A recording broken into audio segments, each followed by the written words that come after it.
Bonjour, une passagère suspendue de tous les vols de Camerco. Cette décision est du directeur général de la compagnie aérienne du Cameroun. Dans une note de service signée en fin de semaine dernière, Ernest Dikoum accuse cette dame d'avoir endommagé et surtout photographié le siège d'un avion lors d'un vol à destination de Garoua. Cette suspension fortement relayée sur les réseaux sociaux est jugée inopportune par de nombreux Camerounais. On parle également ce jour 30 avril 2018 de la Camerounaise des eaux qui va cesser ses activités et dès demain 1er mai à minuit, la Camwater devra absorber les activités de la défunte CDE, la Camerounaise des eaux, dans un contexte où les Camerounais se posent encore la question de la qualité de l'eau et des coupures intempestives qui sont de manière régulière et surtout traumatisantes. On parle également de l'homme d'affaires français Vincent Bolloré qui s'interroge et pose la question sérieusement de savoir: faut-il abandonner l'Afrique? Je rappelle qu'il a réagi hier dans le journal du dimanche. Première réaction suite à sa mise en examen pour corruption d'attribution et surtout dans une enquête sur les conditions d'attribution de concessions portuaires en Guinée et au Togo. Voilà la santé de l'Afrique et du Cameroun telle qu'on vous la dépeint ce matin sur Equinox Télévision. Madame, Monsieur, bienvenue à vous, mais surtout bon début de semaine, 30 avril, dernier jour du mois d'avril qui va nous conduire au 1er mai, fête du travail. Donc à tous les travailleurs, on vous souhaite une très très bonne fête par anticipation. On va installer le panel tout de suite avec vous. D'abord, Charlamel Batchou, je vous dis bonjour et bon début de semaine, monsieur. Bonjour, monsieur Eric Fopoussi Negou. Bonjour à tous les téléspectateurs. Le département d'État américain a consacré 39 pages, oui, pas en noir, le Cameroun, dans son dernier rapport sur la situation des droits humains dans le monde. Torture, enlèvement, séquestration, existence de centres militaires secrets, tout cela pour le Cameroun, c'est trop fort. Le Cameroun tel qu'il se porte aussi sur la peinture, mais également le pinceau aiguisé et surtout avisé de Charlamel dans une trentaine de minutes maintenant dans sa colère. C'est une chronique à ne surtout pas rater au cœur du Zénith. Sur ce plateau également, Florazé, bonjour, bon début de semaine, bienvenue sur le plateau madame. Merci Eric Fofoussi, bonjour à vous. Bonjour à Charles Lamel, un bonbon qui a tendance ainsi qu'à tous les téléspectateurs. Et puis comme vous le savez, lorsqu'il sera 11h passé de 6 minutes, nous allons revenir avec le buzz, en tout cas avec l'information qui fait le buzz sur la toile et remonter aussi avec les commentaires des internautes liés à ces différentes informations qui touchent un petit peu plus la population aussi. Et donc, Florazé qui va également relayer pour vous, madame, messieurs, vos différentes réactions. Ensuite, au sujet que nous mettrons sur la table ce lundi matin. Boro Bengan également sur ce plateau. Bonjour et bienvenue. Bonjour, monsieur Fopoussi Negou. Bonjour à vous, chers téléspectateurs. Moi, je salue les autorités camerounaises, au premier rang desquelles le chef de l'État. On leur avait dit qu'on ne privatisait pas le secteur énergétique. Ils ont bouché les oreilles. Aujourd'hui, ils veulent nous montrer que le faire pour la CDE de revenir à Camwater, c'est une bonne chose, c'est faux. Revenez avec la SNEC. Revenez avec la SNEC et à la Sonel. Ce qui s'est fait là, c'est du folklore. C'est la navigation à vue. Ayez le courage de reprendre tout à zéro. Merci. Voilà, c'est clair que la question de la qualité de l'eau et des coupures intempestives traumatise toujours les populations. On va, madame, messieurs, lancer cette émission ce matin avec l'histoire du jour qui est contée par Tendance Cogne, la voyageuse. Bonjour et bon début de semaine. Bonjour Eric, bonjour encore à tous ceux qui nous regardent du côté des Bilonguais. Je vais faire coucou à madame Nenka Marie-Madeleine Mamado. Mon histoire du jour, ce n'est pas le titre d'un film. Incroyable, mais pourtant vrai. Un manguier sème le désordre. Non, Un manguier sème la terreur à Bilongué, à côté de Chimami Awa. La terreur. Ça se dit en français, maman. Oui, mais un manguier fait la terreur comment? Un manguier ne marche pas. Il terrorise les gens comme Un manguier terrorise toute une mini-cité. S'il y a les fantômes là-bas, comme on appelle, je peux aller. Bon, moi, c'est les mots. C'est un manguier hanté. Voilà, si c'est hanté, je peux aller là-bas. Il faut bien qu'on suce les mangues. J'aime ça comme la sorcellerie. Quand tu arrives à Bilongue, voici chez Mamie Awa, Maman Djomgwan Awa, tu traverses comme ça, il y a un manguier. Et comme où il y a le manguier là, il y a une grande, c'est dans la cour. La cour là, il y a les locataires. Le bailleur les a terrorisés parce qu'il a donné le préavis à ses locataires que non. Vous allez ne peut pas moi avoir le manguier, je ne suis moi jamais les mangues. Très bien. Donc chaque fois quand les mangues tombent, quand les locataires on les a récupérés, le bailleur dit que mais qu'est-ce que c'est que ça?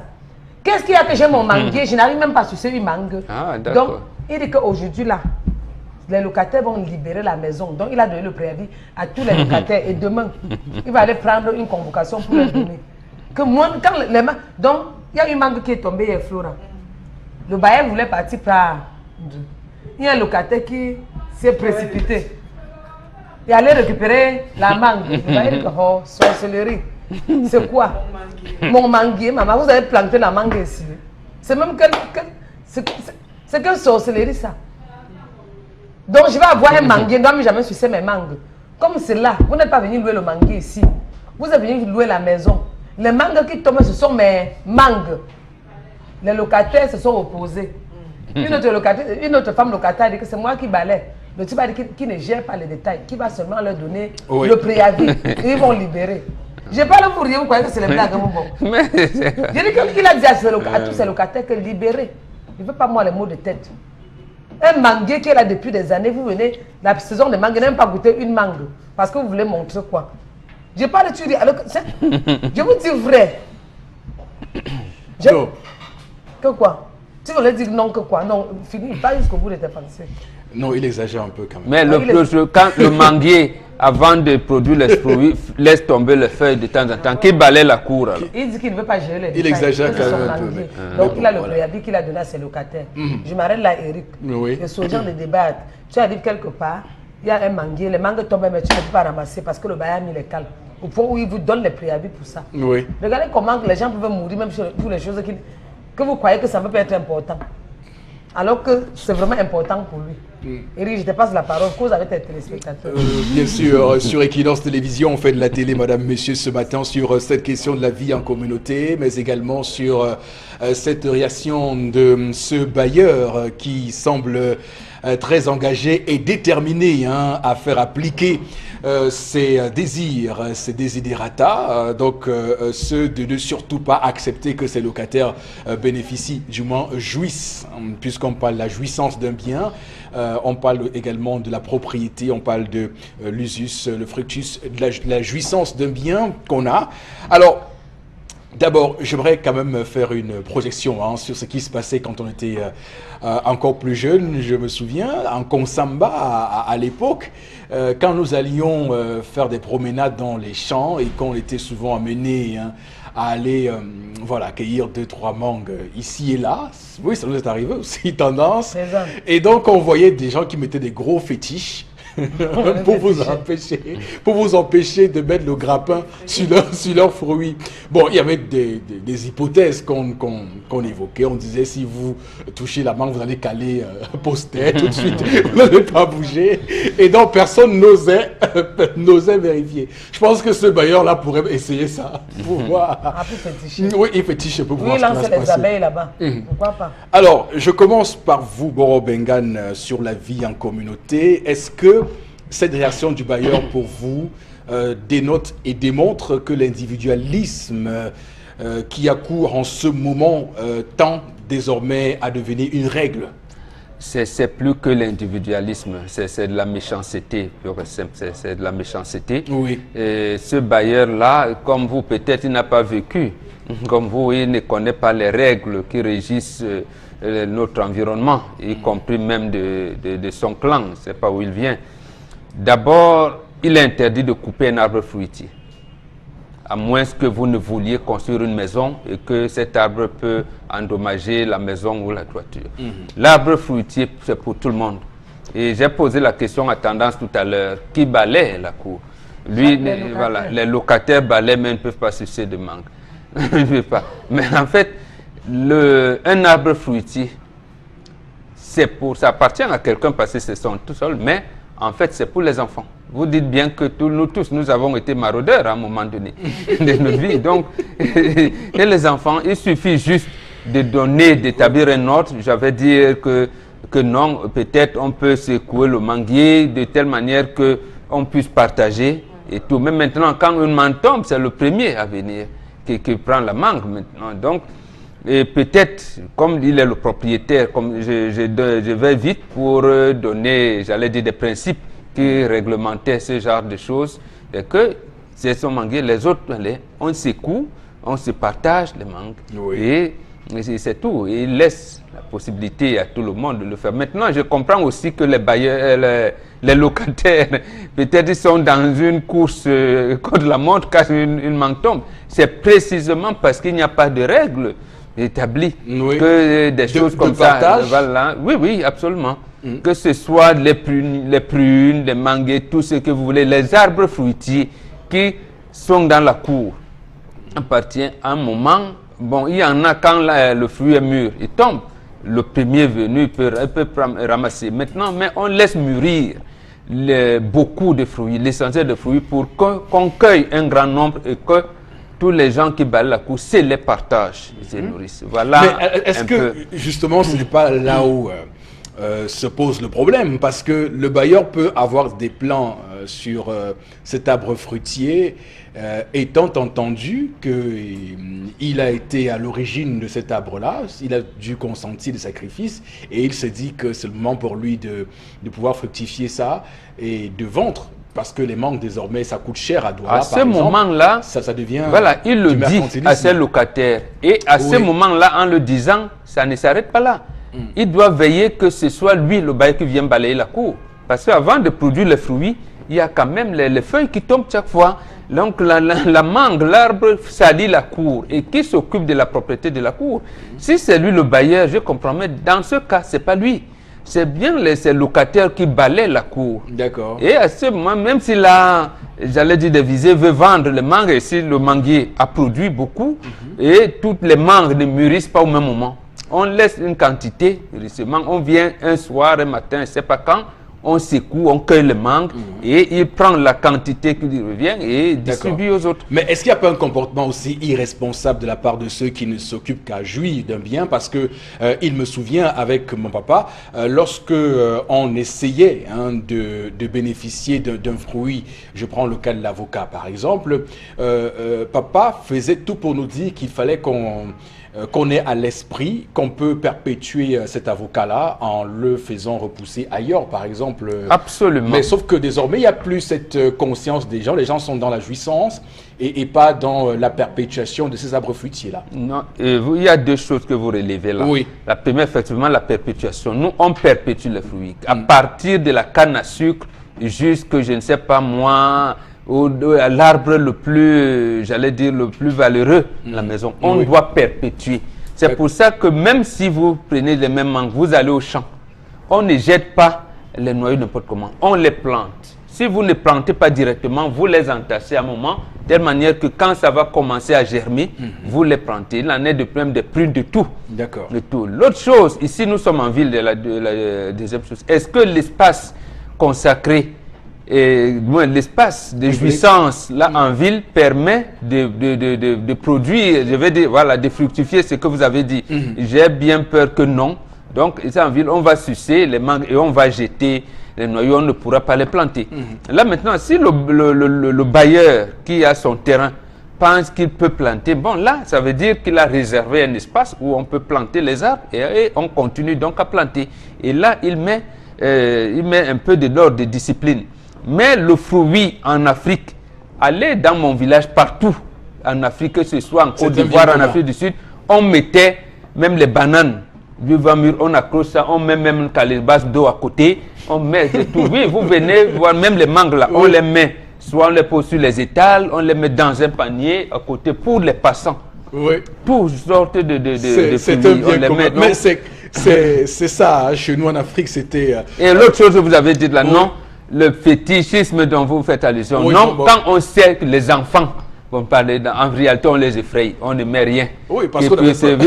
oui, absolument. On avait peur. C'est que pour vous amener aussi à dire, non, papa, je veux prendre la mangue là. Bon, en fait, c'était pour l'éducation de l'enfant. Oui. Il ne faut pas, puisque ça vous appartient, ayez donc aussi la politesse là, de dire maman ou papa qui est là ou le grand frère qui est là, non, est-ce qu'on peut sucer une orange là, est-ce qu'on peut prendre ça? Bon, il vous dit, les enfants, allez. Ou alors pour vous montrer qu'il y a des fétiches, il va dire non, attendez, je vais cueillir moi-même. Mais de toutes les manières, on voulait vous amener. Non, mais c'était vraiment très effrayant. Oui, C'était très absolument. effrayant. Mais là où Ouais. on sait qu'il y a les enfants qui iront prendre les fruits, il n'y a pas de fétiche. Il y a pas, parce Il n'y a que et je me rends compte qu'il n'y a plus beaucoup cette pratique aujourd'hui parce que en Konsamba par exemple, quand vous quittez du lycée Manengumba sur la route qui va à Léniège, il y a une intersection qui va au lycée technique là. Il y avait des arbres fruitiers, des manguiers partout là-bas qui tombaient. Nous quand on rentrait de l'école, nous allions nous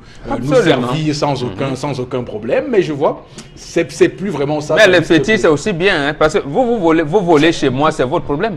Je peux laisser ma maison ouverte pendant une mois. Si vous venez voler, c'est votre problème. Voilà. Donc oui, mais Alors- c'est pour des cas spécifiques. Alors, Charles Hamel, pour ce bailleur qui semble ne pas vouloir ou ne plus vouloir faire bénéficier ces mangues à ses locataires, qu'est-ce que vous dites? Ouais, c'est un égoïste, un égocentrique, atteint d'une maladie même à la limite très poussée. Pourquoi? D'après les écrits et l'oralité bantou, ce qui appartient à l'homme est ce qui est enfoui dans le sol. C'est ce qui est enfoui dans le sol qui vous appartient. Tout ce qui est suspendu et sorti de terre appartient à Dieu. Ça, c'est dans l'oralité, c'est prescrit dans les gènes de tous les bantous. Tout ce qui sort appartient à Dieu. Qui est suspendu entre la terre et le ciel appartient à Dieu. Tout ce qui est enfoui dans le sol vous appartient. Et là même encore, cela ne vous appartient pas parce que vous le discutez avec les animaux. Bien, je comprends votre rire. Il faut dire qu'il y a 4 personnes qui ont de la valeur aux yeux des bantous. Oui. Le voyageur, Mbobok a parlé du passant tout à l'heure, c'est le voyageur. La veuve, l'orphelin et le démuni. Voilà les 4 personnes qui ont de la valeur aux yeux du bantou. Le voyageur, la veuve, l'orphelin et le démuni. Non, tu veux dire qu'ils méritent une attention Oui, c'est-à-dire qu'ils ont de la valeur. Oui, quand je parle de tout le monde a de la oui. valeur, mais De la- qui ont une attention particulière. Oui, si vous voulez, Mbobok. Oui, tout à fait. À côté d'eux s'ajoute le verbe. Contrairement à la christianisée Florazé qui met tout au vent. L'Afrique connaissait le verbe. Vous ne pouvez couper un arbre fruitier sans avoir pris la peine de frapper des 2 côtés de l'arbre avec les revers de la machette. Vous parlez à l'arbre. On ne taille pas un arbre, on ne se lève pas un matin, on dit je veux couper. Non, on prépare l'arbre. Parce que c'est une vie. Et ça encore, c'est bantou. Lorsque vous venez couper un fruit, vous dites, j'ai faim. Je prends juste pour manger. Vous grimpez. Même s'il y a les fétiches, vous grimpez. Vous enlevez 2, 3. Vous sucez et vous partez. C'est l'esprit de destruction qui met directement en marche les fétiches. J'ai faim. Je passe.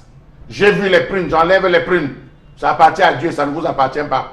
J'ai faim, je passe, je vois le maïs, j'enlève, j'allume le feu là, je brûle là, je mange, je m'en vais. Je suis le voyageur, j'ai faim.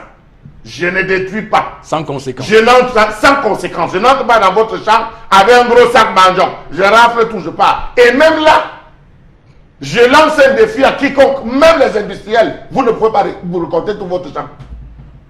Les oiseaux vont piquer. Le passant va prendre. La veuve va enlever 2. Vous ne pouvez pas. Même ceux qui sont les plantations de bananes, personne ne peut récolter tout son champ. Impossible. Dieu est merveilleux à ce niveau. Et c'est là que je bénis nos ancêtres. Dans ce bailleur... Oui, je développe pour que vous compreniez. Oui, non, on a compris. Dans ce bailleur-là, il est dans une forme d'action aussi inutile, par exemple. Absolument. Alors, Florazé, qu'est-ce que vous dites? Vous êtes locataire dans une bâtisse et il y a cet arbre fruitier dans votre cour. Vous allez vous servir? Attendez, absolument. Attendez, non. Je crois que le bailleur, non, il dérange. Il devrait plutôt se concentrer sur des questions importantes. Est-ce que les locataires sont à l'aise? Est-ce qu'ils ont des toilettes en bonne et due forme, etc. Vraiment, en tant qu'Africaine camerounaise, moi j'ai maraudé. Je suis souvent allée chez les voisins pour prendre 1, 2 mangues, 3 mangues. Donc ça arrive. Moi j'étais entourée des arbres fruitiers, avocatiers, bananiers, pruniers, manguiers. Je sais ce que c'est qu'un fruit. Alors qu'on soit justement dans ce type d'environnement et quand le bailleur n'est pas là, qu'est-ce qu'on fait? Par exemple, donc on attend qu'ils viennent pour sucer une mangue. Non, non, vraiment, c'est de la méchanceté. Je ne sais pas dans quel environnement il a évolué pour justement avoir ce type de rapport. Parce que, à moins qu'il ait justement une vision de commercialisation, là, comme Bombok l'a dit, il peut établir des règles avec l'ensemble de ses, ses locataires. Non, mais c'est ce qu'il a fait. Oui, peut-être, non, avec l'ensemble de ses locataires. Ça veut dire quoi? Moi, j'avais des voisins. C'est-à-dire, pour éviter que les enfants viennent et à travers, il y avait des jours spécifiés, ouais, des personnes indiquées qui grimpaient, qui secouaient, et puis maintenant prenaient les mangues, on partageait tout. Il y avait vraiment des périodes bien déterminées. Donc ça fait que, voilà, donc ça fait que vous n'avez plus cette motivation à aller prendre à tort et à travers et tout, parce que vous savez qu'il y a quand même des périodes bien déterminées. Donc, alors, si justement ce bailleur a cette envie peut-être de commercialiser, par exemple, c'est les temps sont durs. Et les mangues aujourd'hui, c'est la période, les gens en veulent, c'est en même temps. Ça coûte aussi cher. Oui, vous avez 5 mangues à 500 francs, hein, ou 6 mangues à 1000 francs. Donc, ça passe, le marché, il est bon. Donc maintenant, il devrait. Non, nourrir son homme. Donc, il peut s'entendre avec le. Maintenant, je ne suis pas très d'accord avec Charles Hamel quand il dit qu'il faut. C'est l'histoire des fétiches, des bâtons qu'on mettait dans les champs, etc. C'était justement pour éviter que les petits je ne veux pas dire bandits, mais que des personnes intruses entrent dans le champ et justement se servent et travers. C'était pas que également pour les êtres humains, mais aussi pour les autres. Les grands-parents m'ont toujours dit que c'est-à-dire quand on avait ce type de personnage qu'on avait facile avec les épouvantails pour chasser les oiseaux. Voilà. Oui, non. Je ne confonds pas, Florence. Non, je sais. Je dis que pour nous, quand on était gosses, on confondait justement ça à des fétiches, à des petits sorciers et tout. Donc enfin, ça permettait aussi aux êtres humains de se méfier en fait. Donc je crois qu'entrer dans une propriété qui ne nous appartient pas parce que vous avez faim ou je crois qu'on peut quand même demander parce qu'il y a également des personnes qui sont dans un cadre bien précis, bien déterminé avec des arbres fruitiers à l'intérieur. Donc je crois qu'il faut quand même prendre la peine de demander avant de se servir, au lieu justement de passer par des. Je pense que je suis sur votre ligne ce matin, Florazé, parce que je l'ai dit quand même. C'est quand même un arbre fruitier qui appartient à quelqu'un. Ça ne vous appartient pas. Non, ça ne vous appartient pas. Ça ne vous appartient pas. On peut dire aussi qu'il y a un processus d'éducation. Ça appartient à tout le monde. S'il vous plaît, vous ne pouvez pas nous faire réinventer l'histoire. Ça ne vous appartient pas. Vous l'avez dit. Même si c'est mitoyen, même si ça pousse sur vous et ça tombe, ça ne vous appartient pas. Je vous dis que je suis la chez preuve, moi. c'est pas lui qui balaie. Qui balaie, ça ne vous appartient pas. Je vous dis que je suis chez moi. Mes enfants vont cueillir ces mangues-là, je les sanctionne. Mais oui, ça ne vous appartient pas.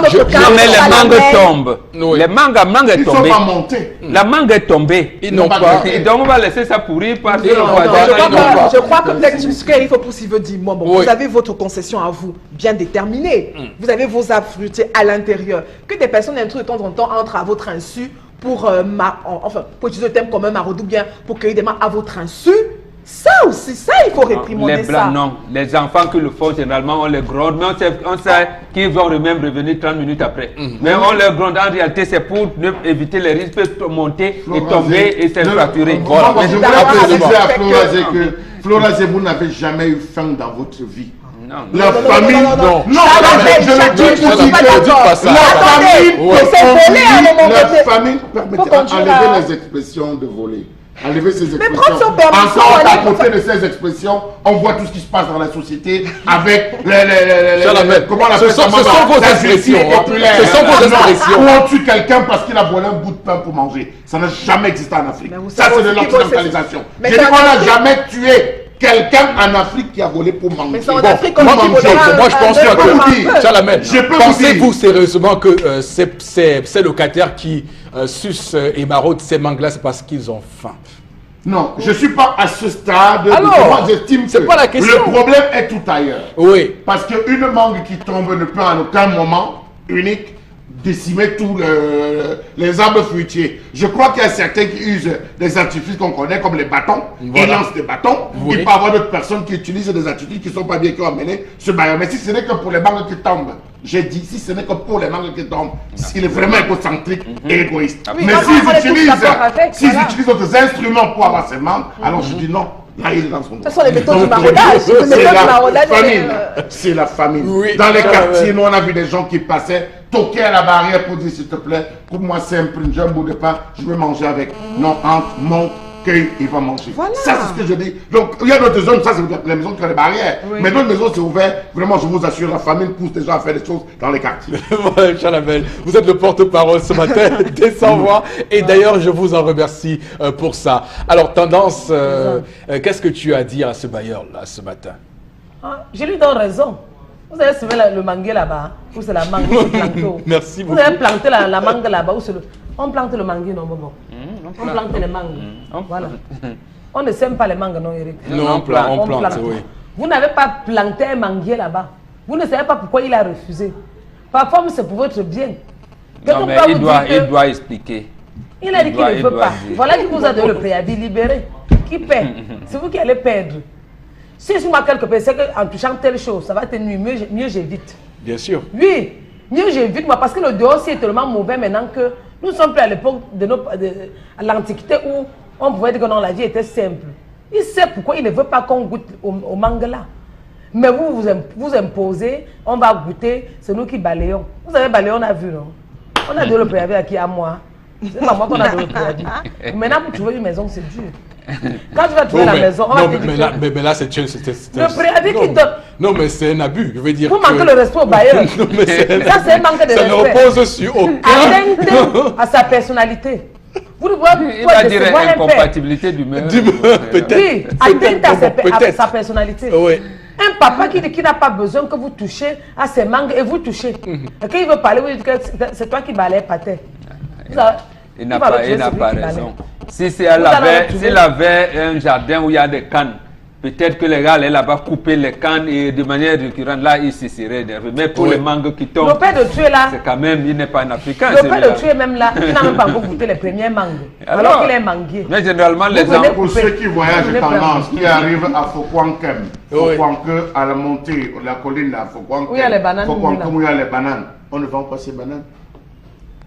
Vous pouvez vous arrêter, vous avez faim, vous payez, oui, je vous le dis, toute la zone, ceux qui voyagent dans l'ouest, c'est à l'eau de Fokwankem, on ne vend pas toutes les bananes comme les deuxièmes bonbons, Bananes, qui sont accrochés, on ne les vend pas. Bien sûr. Arrêtez-vous, il y a les bananes cochons, il y a tout, mangez. Florazé, vous allez pour nous ce matin nous rendre les SMS. Pourquoi vous me regardez de cette manière-là? Non, voilà, on y va. Il y a tellement de SMS. Oh, Il y a le bailleur, ce bailleur Allez-y. ce bailleur n'est pas Florazé. normal. Oui. Voilà, demander au chasser les locataires juste à cause d'un manguier. Mhm. Voilà. Une autre réaction, il veut chasser les gens à cause des manques, qu'il ne dérange pas les gens. Il y a des vrais problèmes dans la vie. Le bailleur n'a qu'à grigiter son manguier puisque nous sommes en Afrique, à défaut du partage, il faut grigiter africainement. Oui.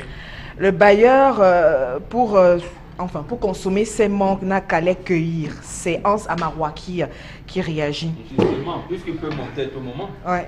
Mais devant même de ramasser les mangues qui tombent, puisqu'il peut monter, secouer, comme l'a dit Flora tout à l'heure. Bon, je pense que mon hypothèse, c'est qu'il a dû vivre une situation d'abus. Peut-être qu'il y a eu un jour, il a voulu consommer les mangues, il s'est rendu compte qu'il n'avait plus. Mais tu laisses, ça ne t'appartient pas maintenant. Si en jetant, je ne sais pas, les cailloux ou tout truc, ça a percé la toiture, bon, on peut s'irriter. On peut s'irriter. Monsieur Fokoussi, mettez dans l'esprit des téléspectateurs que ce qui est suspendu entre le ciel et la terre ne vous appartient pas.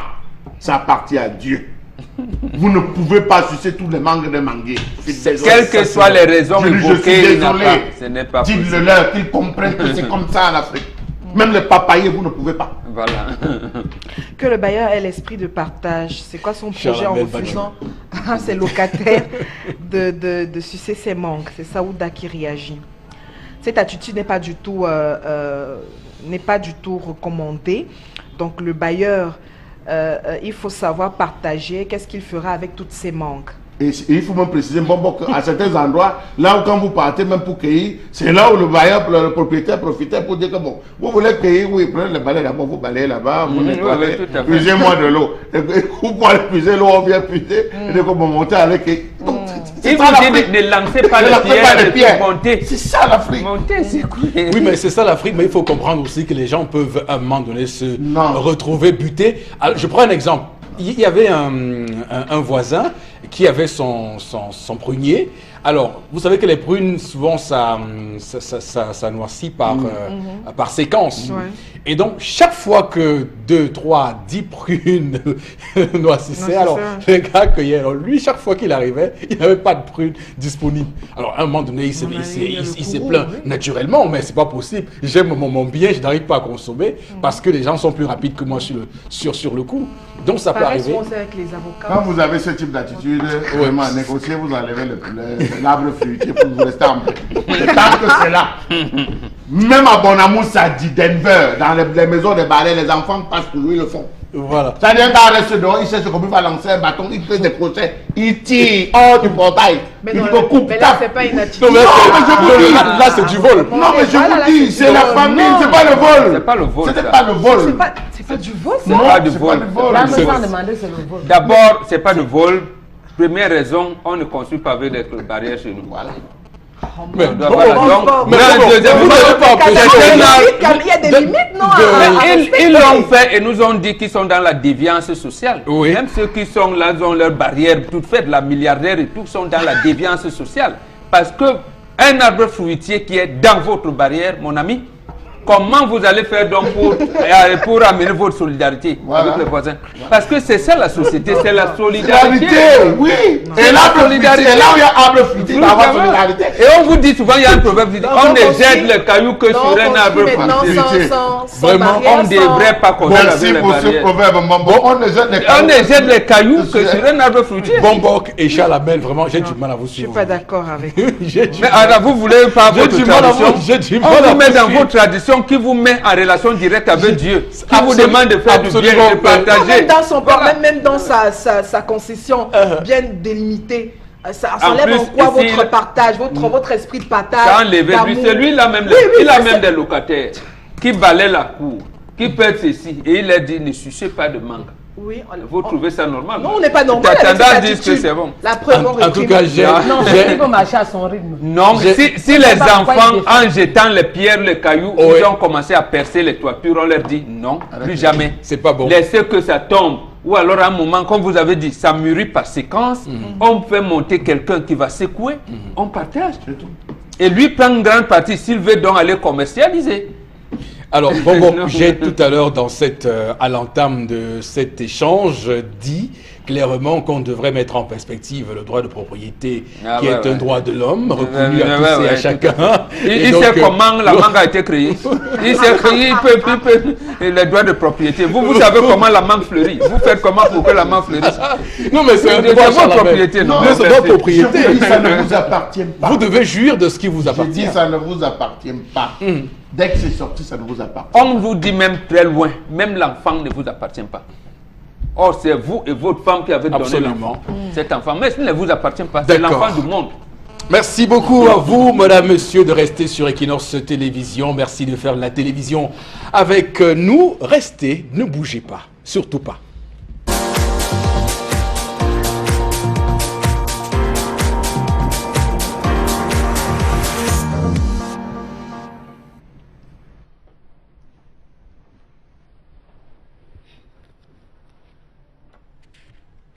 Je m'interroge ce jour sur la question de l'orientation scolaire au Cameroun. Qui oriente qui? Comment? Nous sommes au 3e trimestre que les enfants se posent la question de savoir où irai-je après mon baccalauréat? Si je passe le BPC, j'irai où? L'enfant de 5e est en train de réfléchir dans quel 4e on va l'orienter. À quoi donc nous sert la journée du 14 octobre dans ce pays? Peut-on ou doit-on faire confiance aux stratégies d'orientation scolaire mises en place par le gouvernement camerounais? Je m'interroge. Peut-on faire confiance à nos conseillers d'orientation scolaire au Cameroun? Encore un point d'interrogation. Peut-on dire, sans aucun risque de se tromper, que les jeunes scolarisés sont à la fois instruits et éduqués? Peut-on dire que les encadreurs de nos jeunes enfants soient des modèles par leur comportement? Déjà 24 ans d'existence et cette discipline d'orientation scolaire n'arrive toujours pas à résoudre les dérives dans les collèges et lycées.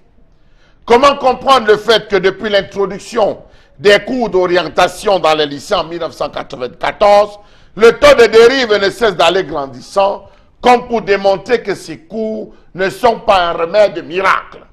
Comment comprendre le fait que l'orientation scolaire pratiquée au Cameroun déboussole très souvent les élèves? Comment comprendre le fait que même les conseillers d'orientation scolaire cherchent encore à s'affirmer face aux marginalisations dont ils sont constamment victimes de la part de leurs autres collègues? Comment comprendre l'insuffisance, mieux le manque criard de personnel dédié à l'orientation scolaire au Cameroun? Savez-vous qu'il existe seulement 5 conseillers d'orientation affectés au service d'environ 6300 élèves au lycée Leclerc de Yaoundé? Calculez. 5 conseillers d'orientation scolaire pour 6300 élèves au lycée Leclerc de Yaoundé. Ça fait combien?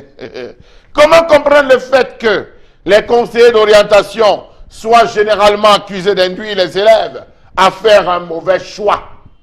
Comment conseiller ou comment bien conseiller, bien sélectionner les jeunes pour qu'ils puissent s'intégrer dans des apprentissages professionnels où leurs chances de réussite seront maximales? Savez-vous que du point de vue humain, presque tous les opérateurs, psychotechniciens ont déserté les rangs, ainsi que les psychologues, les enseignants et les conseillers d'orientation formés en France dans les instituts de formation des conseillers d'orientation? Savez-vous qu'ils ont tous fui? Savez-vous que tous ceux qui ont bénéficié des bourses de l'État du Cameroun depuis la mise sur pied des plans d'orientation ont disparu parce qu'ils ne se retrouvaient pas? Savez-vous que près de 1105 conseillers d'orientation sortis de l'école normale supérieure de Yaoundé sont en service dans différents départements ministériels du Cameroun? 1105, chiffre exact, vérifié. Savez-vous que sur le plan technique, les contenus des supports d'information portant sur les principes d'orientation scolaire sont obsolètes? Savez-vous que les tests psychotechniques et les textes de connaissances n'ont pas été adaptés aux réalités nationales parce qu'importés de France par la mission française de coopération entre 1968 et 1982? Que d'importation, même sur le plan de l'éducation et de l'orientation scolaire, comme si le vécu français est égal au vécu camerounais. Savez-vous que sur le volet financier, les parents d'élèves financent l'orientation à travers les contributions exigibles des élèves de l'enseignement secondaire, aux côtés de quelques actions sporadiques du gouvernement? Savez-vous qu'à ce jour, la majeure partie des conseillers d'orientation ont engagé une course effrénée vers d'autres secteurs porteurs d'activité à la fois plus rémunérateurs et prestigieux, faute de garanties, de perspectives et de carrières assurées. Parce que vous avez eu 17 en français, on vous oriente en philosophie. Parce que vous avez eu 16 en géographie, on vous oriente en histoire. Est-ce que histoire et géographie, français et philosophie vont de pair? Je m'interroge et je vous interroge.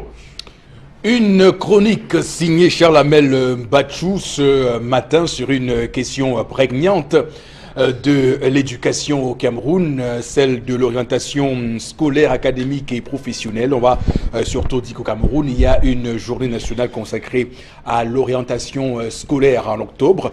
Donc on peut évidemment dire que cette thématique-là préoccupe au MINESEC, mais sauf que lorsqu'on regarde la réalité des faits, il y a des raisons de s'inquiéter et de s'interroger, mais également d'émettre des réserves et des limites assez fortes sur cette question, puisque comme on l'a toujours dit, il y a une absence criarde de ces conseillers d'orientation dans les écoles. Ils ne sont jamais là.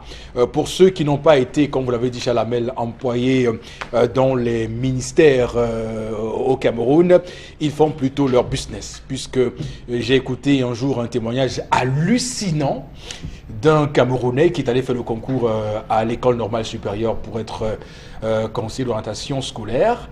Et il me dit, ma motivation, c'est que comme c'est un métier qui n'est pas très prenant, j'aurai mon matricule et j'aurai le temps de faire mes affaires ici et là. Et je me suis dit, mais c'est pas possible.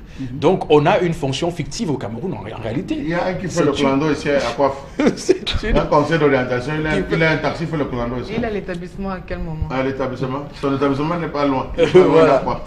Voilà. Donc, c'est une fonction fictive au Cameroun. Bon, Bengan, d'abord, première question. Qui doit s'occuper de l'orientation scolaire de l'enfant? Là, je parle des acteurs. Et au regard de ce qui se passe, comment on pourrait améliorer tout ça en perspective avec les conséquences qu'on retrouve sur le terrain? Parce qu'on voit beaucoup d'enfants qui vont à l'école et qui se retrouvent demain perdus dans le monde de l'emploi. Non, c'est l'éducateur qui s'occupe de l'orientation scolaire de l'enfant. Et Charles Amel a parlé tout à l'heure des textes psychotechniques. Donc on regarde, on juge le cerveau, la capacité d'écoute de l'enfant, on juge ses capacités techniques à travers un test qu'il maîtrise bien. Et à partir de là, on oriente votre corps. C'est la même chose, disent-ils. Je ne m'y connais pas beaucoup, que ce qui se passe dans les milieux de football. On vous dira par exemple que François Oumambik a commencé comme libéraux. Il a fallu qu'un jour l'attaquant ne soit pas là, qu'on dise que non, tu as telle capacité, va jouer comme attaquant de pointe. Il a marqué 3 buts de la tête, il est resté attaquant jusqu'à sa mort. Et quelque part aussi, il était gardien de but. Donc, on vous dira que Thomas Nkono était un attaquant de pointe un jour, voilà. Donc, c'est de la même manière que ça devrait se passer à l'école. Surtout, le problème se pose dans le sous-système francophone. Dans le sous-système anglophone, le contenu des enseignements fait que on commence, on évolue, on évalue l'enfant au fur et à mesure qu'il passe ses classes. Par exemple, disent là-bas l'équivalent de la classe de 4e qu'ils appellent Form 3. L'enfant commence déjà à savoir est-ce qu'il sera, on l'oriente dans les disciplines littéraires. Là-bas encore, voilà, à l'orienter et à From 4, déjà, on sait qu'il va faire science. Et là-dedans, il y a mathématiques, il y a. Et au fur et à mesure qu'il monte en classe, il se spécialise. Mais dans le sous-système francophone, je dis, ce sont des chômeurs déguisés. Et vous avez prononcé le mot, j'en connais aussi.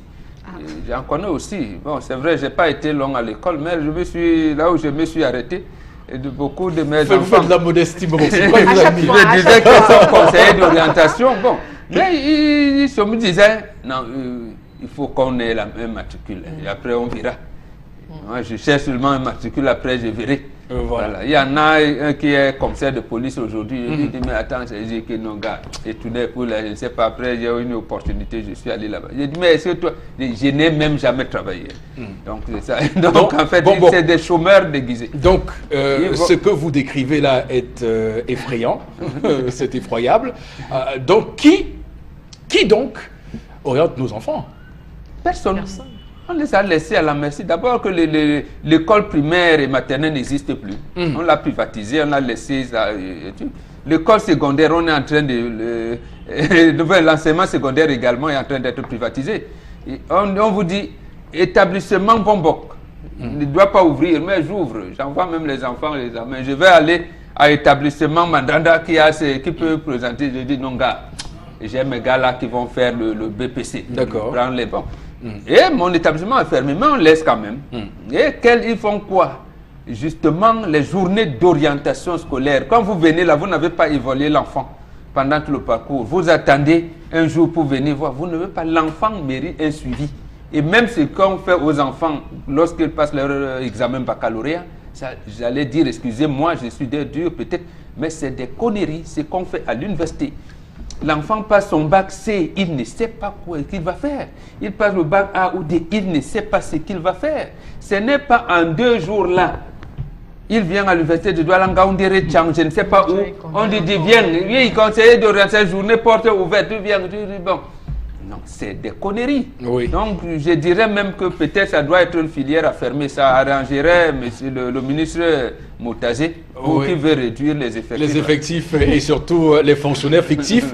Alors, mais ce qu'il faut quand même dire, et je tiens à le dire, c'est pas tant la fonction qui est mauvaise. On voit comment ça fonctionne ailleurs. En France, par exemple, un système que j'ai eu l'occasion de voir, je vois que là-bas, les conseillers d'orientation ont une part importante dans le suivi des élèves. Alors, le Cameroun, j'ai toujours trouvé ça un peu curieux parce que Charles Hamel, c'est curieux. Le concours d'entrée à l'école normale pour les conseillers d'orientation, il laisse passer toutes sortes de licences. Moi, ça m'a toujours un peu... Ça m'a toujours un peu intrigué. Non, là-bas, vous parlez... C'est pour comprendre, là-bas où vous citez, les mots ont un sens. D'accord. Chez nous, les mots n'ont pas de sens. N'ont pas le même sens. C'est tout dit. D'accord. Monsieur Eric Fopoussi, la pratique de l'orientation scolaire au Cameroun date de 1945. Elle a été intensifiée, il faut le préciser, par rapport au projet national de matérialisation des plans quinquennaux. Jusqu'en 1989, je le dis et j'insiste là-dessus. L'objectif était d'accompagner l'élève à faire les bons choix. Nous avons eu l'une des premières matérialisations, on a eu ce qu'on appelait les SAR et les SM. Oui, les SAR et les SM. Lorsqu'on voyait qu'un enfant, ça ne donnait pas dire que madame orientez votre enfant en technique, votre enfant est bête.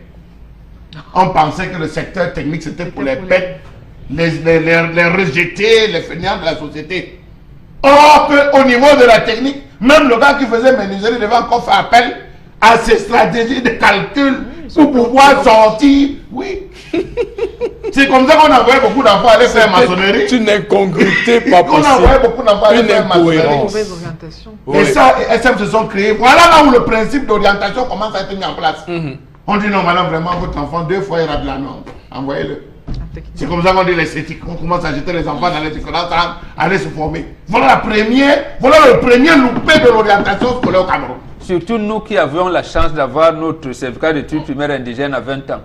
Voilà, donc par rapport à ceux qui avaient à 11 ans. Vous êtes une modeste. Oui, on nous orientait la technique. Aujourd'hui, de tous ceux qui ont été formés de 1945, donc les sont même 89 à aujourd'hui, qui sont passés par les SAR et SM, montez-moi un seul menuisier industriel qui est sorti de cette école. Montrez-moi un seul entrepreneur qui est passé par ces différentes formations, ces circuits, qui a réussi à dire que je suis le fruit d'une SAR et SM. Nul et nul et nul. Un échec total. Lorsque vous voyez 6300 élèves au lycée Leclerc, ça c'est ce qu'on connaît. On ne connaît pas ce qui se passe d'autre derrière. Vous avez 5 conseillers. Ça fait 1260 élèves pour un conseiller. Il va conseiller donc qui? Quoi? Quand? Dans nos différents lycées, les bureaux des conseils d'orientation, c'est où? C'est les carabotes. Ils ne sont même pas connus. C'est les carabotes. Et parfois, ce n'est même pas connu. On va loger le gars là, à l'arrière de l'établissement. Les Les élèves ne savent même pas qu'il y a quelqu'un comme ça dans l'établissement.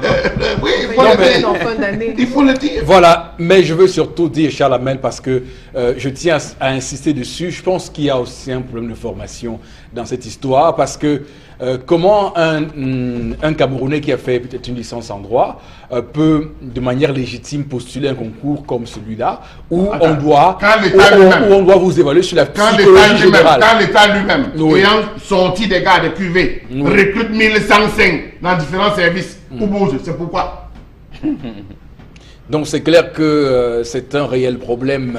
Non, en fait, Charles pour Hamel, cela. avant que tu... Oui, Bombok. Il a parlé de 45, ça m'a ramené à justement cette orientation scolaire qui commence à cette époque a d'abord pour ambition que la femme camerounaise ne doit pas faire l'école. Celle qui pouvait aller niveau BPC, on lui disait sage femme, tu vas piger à Paris. Même celle qui a eu le bac sciences expérimentales, on appelait sciences X, ou maths élémentaires, maths LM, on vous dit non, vous devenez sage femme. Alors que le garçon, lui, va faire les études de médecine ou de pharmacie. La femme lui est interdite de faire ça. Je rappelle que le Cameroun, en ce moment-là, est sous administration française. Non, absolument, l'administration française. Or, chez les anglophones, vous voyez les filles, par exemple, le Ndélé, il a sa femme qui est avocate en 56. Vous vous rendez compte? Donc, il y en avait beaucoup comme ça. Donc, on a commencé à désorienter l'école à partir de ce moment-là.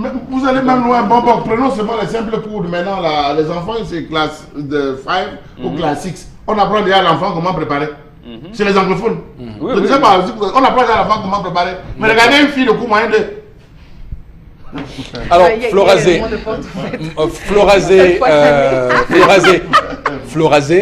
Je suis avec vous, Eric. Oui, restez avec moi, je vous en prie. Mais non, mais je peux quand même. Restez avec moi, je vous en Salamé. prie. Oui. Alors, dites-moi votre expérience personnelle vis-à-vis de l'orientation scolaire. Oui, non, mais c'est du flop. Parce que c'est une question très importante que Charles Hamel met sur la table. Parce que justement, c'est à cette période, déjà pratiquement de fin d'année, que l'élève en classe de 3e, parce qu'il va aller, on passe déjà à la phase de spécification, c'est-à-dire qu'entre série A, C, D, c'est à ce moment que vous découvrez le visage, si votre conseil d'orientation est une femme ou un homme. Quand vous arrivez dans son bureau, oui. Alors, en premier trimestre, tu as eu combien de moyenne? Ta matière de base, c'est quoi? Ok, d'accord, tu iras en C. Mais les trois questions fondamentales. Mais c'est tout. Tu iras en C. Bon, tu as telle moyenne en telle... Allez, tu iras en D. Tu iras en A. Mais voilà donc l'orientation qu'on a aujourd'hui dans nos établissements scolaires. Sauf que Bombok a évoqué également un fait très important, les deux sous-systèmes. C'est-à-dire qu'on a de la rigueur de l'autre côté, de la rigueur, et on suit l'enfant dès la base. Moi, vous avez parlé d'encadrement. Qui encadre l'enfant? En principe, au-delà de la maîtresse ou du maître, on devrait avoir déjà le conseil d'orientation là. Même en pré-maternelle, maternelle, ce que vous voulez. On accompagne. En principe, dans le système de l'éducation de base, on arrive dans les écoles maternelles et autres, on devrait déjà avoir des petites aptitudes. Je devrais déjà savoir, alors mon petit garçon de 5 ans, hein, est-ce qu'il a bien articulé? Est-ce qu'il est très fort est-ce qu'il réussit à faire des calculs? Est-ce que grâce au conseiller d'orientation, qui est là justement pour guider l'enfant. Mais sauf que c'est pas ça. Je vous dis que c'est à partir de 3e et de seconde. On est déjà au secondaire où l'élève commence à être confronté justement à un certain choix de vie par rapport à son évolution académique. D'accord. C'est ça un problème. Tendance également, je pense que ton conseiller d'orientation... Non, tendance à dire qu'elle veut que son enfant soit médecin. C'est elle-même qui a dit ça. Maintenant, est-ce que là-bas à l'école, on lui confirme que l'enfant sera médecin ou ingénieur? Non, mais sur quelle base elle va le dire? Non, elle veut que son enfant soit médecin. Il faut bien que mon enfant soit mon gynécologue. Donc, il doit être mon tout. C'est à toi d'orienter dans tendance. Elle doit amener l'enfant où? C'est les parents d'abord. Donc, c'est les parents qui doivent d'abord orienter les enfants. Voilà. Étant petit. Son enfant doit être médecin. De la maternelle, tu orientes l'enfant. Du coup, tout à l'heure, je vous ai dit que je vous ai demandé sur ce plateau qui conseille, qui oriente alors les enfants. Vous m'avez dit personne. Les parents doivent d'abord commencer. Voilà. Non, nous, on a notre volonté. Je veux avoir un enfant ingénieur. On est guidé par les professionnels. Maintenant, est-ce que nous avons la latitude de... Non, Je vous l'ai bien dit. Les parents doivent d'abord commencer avec leurs enfants. Apprendre d'abord le savoir-vivre avant qu'à l'école, ça continue. Et apprendre que l'enfant doit se réveiller le matin, dire bonjour papa, bonjour maman, bon après-midi maman. Maman, apprendre à dialoguer avec les enfants. Maintenant, et voir les encadreurs de l'enfant à l'école. Que, ouais maman, mon enfant est fort en quelle matière? Dis-moi un peu comment l'enfant se comporte à l'école. Où il passe seulement son temps à dormir. Pour que je sache. Dis-moi si mon enfant est fort en maths ou en dessin. Dis-moi si mon enfant est fort en français ou en anglais. Pour que je sache comment le pistonner. Dis-moi si mon enfant joue avec les filles ou les garçons à l'école. Pour que je sache avec qui je fonctionne à la maison. Parce qu'il y a souvent des enfants qu'on accouche, les enfants serpents. Non, sans vous insulter mes amours. Tu accouches un enfant, il avait sa part de cœur. L'autre a le cœur noir, l'autre a le cœur rouge. C'est vrai. L'autre a le sang noir, l'autre a le sang rouge. Donc, un garçon qui joue trop avec les filles, c'est pas bon. Donc j'essaie de voir un peu, même ce que mon enfant peut devenir dans la vie. Parce que tu peux être en train de penser pour un enfant alors qu'il ne fait même pas. Donc tu ne fais même pas partie de ses plans. Tout ce que tu fais à l'école là, il s'en fout. Il veut peut-être être menuisier demain. Tu pars à l'école, je veux que tu sois mon docteur. Que j'ai mal à la tête, tu dis que maman, vois les chloroquines. Alors que non, ça ne rentre pas dans ses critères. De sa tête, c'est que non, soit il serait joueur professionnel, soit je vais être maçon, il va commencer à construire les maisons. Commençons à leur suivre minute by minute. Ne les abandonnons pas aux encadreurs. Parce que même ils ont aussi à faire. Voilà. Poser les questions, avoir le numéro de la maîtresse, appeler chaque fois pour dire que maman, pardon, dis-moi, ton enfant a mangé le goûter aujourd'hui. Est-ce qu'il a demandé le goûter de ses amis? Pour savoir aussi. L'enfant peut te dire, maman, il veut le pain au chocolat. Tu achètes le pain au chocolat, arrivé à l'école, ce n'est pas ce qu'il veut manger. Il dit qu'il voulait que le pain pâté. Tu fais comment? Voilà, merci beaucoup à vous, madame, monsieur, de rester sur Equinox Télévision. C'est ici que nous mettons un terme à cette première heure de l'émission. Nous reviendrons, hein, rassurez-vous, dans un court instant pour la suite du Zénith. À tout de suite. Sur le plateau du Zénith, madame, monsieur, pour cette deuxième partie de l'émission qui va, comme vous le savez, nous conduire dans un court instant dans la revue des réseaux sociaux. Mais avant d'y arriver, voici quelques de vos réactions suite aux différents sujets que nous développons sur ce plateau avec vous, Florazé. Oui, Eric Fopoussi. Avec Francis à Souza, on salue toute la population de Souza. Il pense que certains parents exigent aujourd'hui que leurs enfants fassent séries scientifiques, même sans niveau requis. À qui la faute? Au conseil d'orientation, bien entendu. Absent. Il a envie de dire aux parents qui exigent. Est-ce que l'orientation de l'enfant commence lorsqu'il est en classe d'examen ou lorsqu'il se prépare à passer d'un cycle ou ça commence dès le début de la première année en classe? Je pense que c'est à ce niveau. Début de la première année. Depuis la première année que l'orientation commence. Absolument. Il y a un suivi. Tous les, comment on appelle ça, tendance, ou c'est les livrets scolaires, ou je sais pas, qui doivent être remis au conseiller d'orientation pour chaque enfant. Non, il sait que l'enfant, si, voilà, je suis en termes de... Et il élabore des fiches aux enfants qui restent dans ces livrets. À partir de la 6e, en principe. Alors, avant, la technique était pour des bêtes, les vieux et surtout ceux qui ont de l'eau de masse musculaire. Oui, pour les ratés. L'odème de Tchan. Non, faut dire que ça, c'est ce que le colon nous a imposé. Hein. C'était pas ça notre... Et c'était une stratégie pour Voilà. nous garder sous la coupole Quand je vous d'une dis par exemple, dépendance. comment une fille passe le bac au même moment que le garçon. On dit à la fille, non, toi tu ne peux pas être médecin. Alors, interrogeons les SASM. C'est devenu quoi aujourd'hui? Tous ceux qui sont passés par les SAM, montrez-nous un produit. Des SASM qui aura réussi dans la société, montrez-nous un produit, on veut voir. Alors, bonjour Je n'en connais pas, Chalamel, je vous rassure. Il y a des enseignants qui ont fui leur mission pour venir se faire du beurre au ministère des domaines, du cadastre et des affaires foncières. Et au tourisme surtout, c'est là-bas au tourisme, ils y sont dans un contingent. Oui. Bisson Jean Paulin. 1105. Madame Nalova, 1105. Recherchez-les. Un conseiller d'orientation véritable doit avoir des habiletés de sociologue, de psychologue et même de psychiatre. Moi, j'ai fini le cycle secondaire sans jamais voir un conseiller d'orientation. C'est Cyril qui... C'est ce que je disais ici, Chalamel. Parce qu'il est impossible, et c'est même une honte pour ce pays, qu'on fasse un concours d'entrée à l'école normale supérieure pour les conseillers d'orientation et qu'on laisse tout le monde, toutes les licences, avoir la possibilité d'y prendre part. Et pour quel type d'évaluation? Et pourtant, qu'on fasse aussi pour le français, qu'on dise que, bon, ok, toutes les licences peuvent faire le français. Je veux dire que cette fonction de conseiller est une fonction d'abord de psychologue. On doit évaluer les facultés cognitives de l'enfant de fond en comble. C'est-à-dire que savoir comment lui réfléchit, quel est son processus mental, c'est important pour savoir il est apte à faire ci, il est inapte à faire ça. Et c'est ce qui permet donc au conseil de vous dire, vous êtes bon pour les séries scientifiques, vous c'est pour la littérature, et ainsi de suite. Et avec ça, nous aurons un pays, demain ça fait du travail, on aura un pays où on aurait peut-être aussi un peu moins de chômeurs, parce que lorsque vous recrutez dans les entreprises, ils le disent le plus souvent, un étudiant camerounais, vous le dites que, mais attends, qu'est-ce que vous savez faire? Ils ne savent rien faire. Parce que l'école a été pour eux un passage théorique moins pratique. Oui. Voilà. Allez-y, Florazé. Oui, il y a M. Lin qui s'interroge et qui dit, est-ce qu'on est sûr que ces manques sont vraiment des manques? Bon, enfin, donc si le bailleur... Peut-être c'est son totem. Au Cameroun, on travaille par contrainte, je sais pas. Bon, est-ce que dans la spiritualité, parce que je ne peux pas laisser passer ça. Je ne peux pas laisser passer ça. Bon, puisque vous êtes spécialiste en la question sur ce plateau, permettez-nous de savoir, est-ce qu'en Afrique, il est possible d'avoir pour plante un totem? Je veux juste savoir.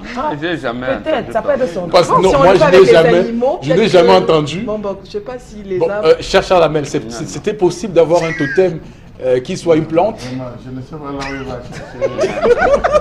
chercher de telles réflexions. Non, maintenant, s'il garde des totems dans l'arbre, est-ce que c'est ça qu'il veut dire? Oui, c'est différent. Bon, voilà. D'accord, ok.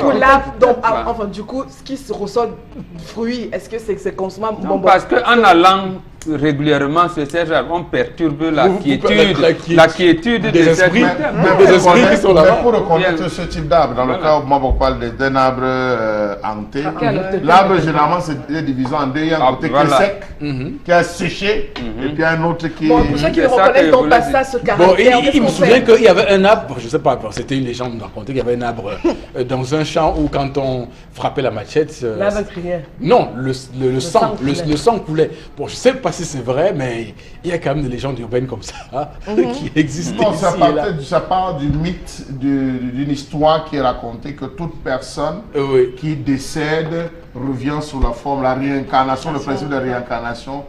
S'il a eu à poser beaucoup d'actes, il revient comme un arbre fruitier.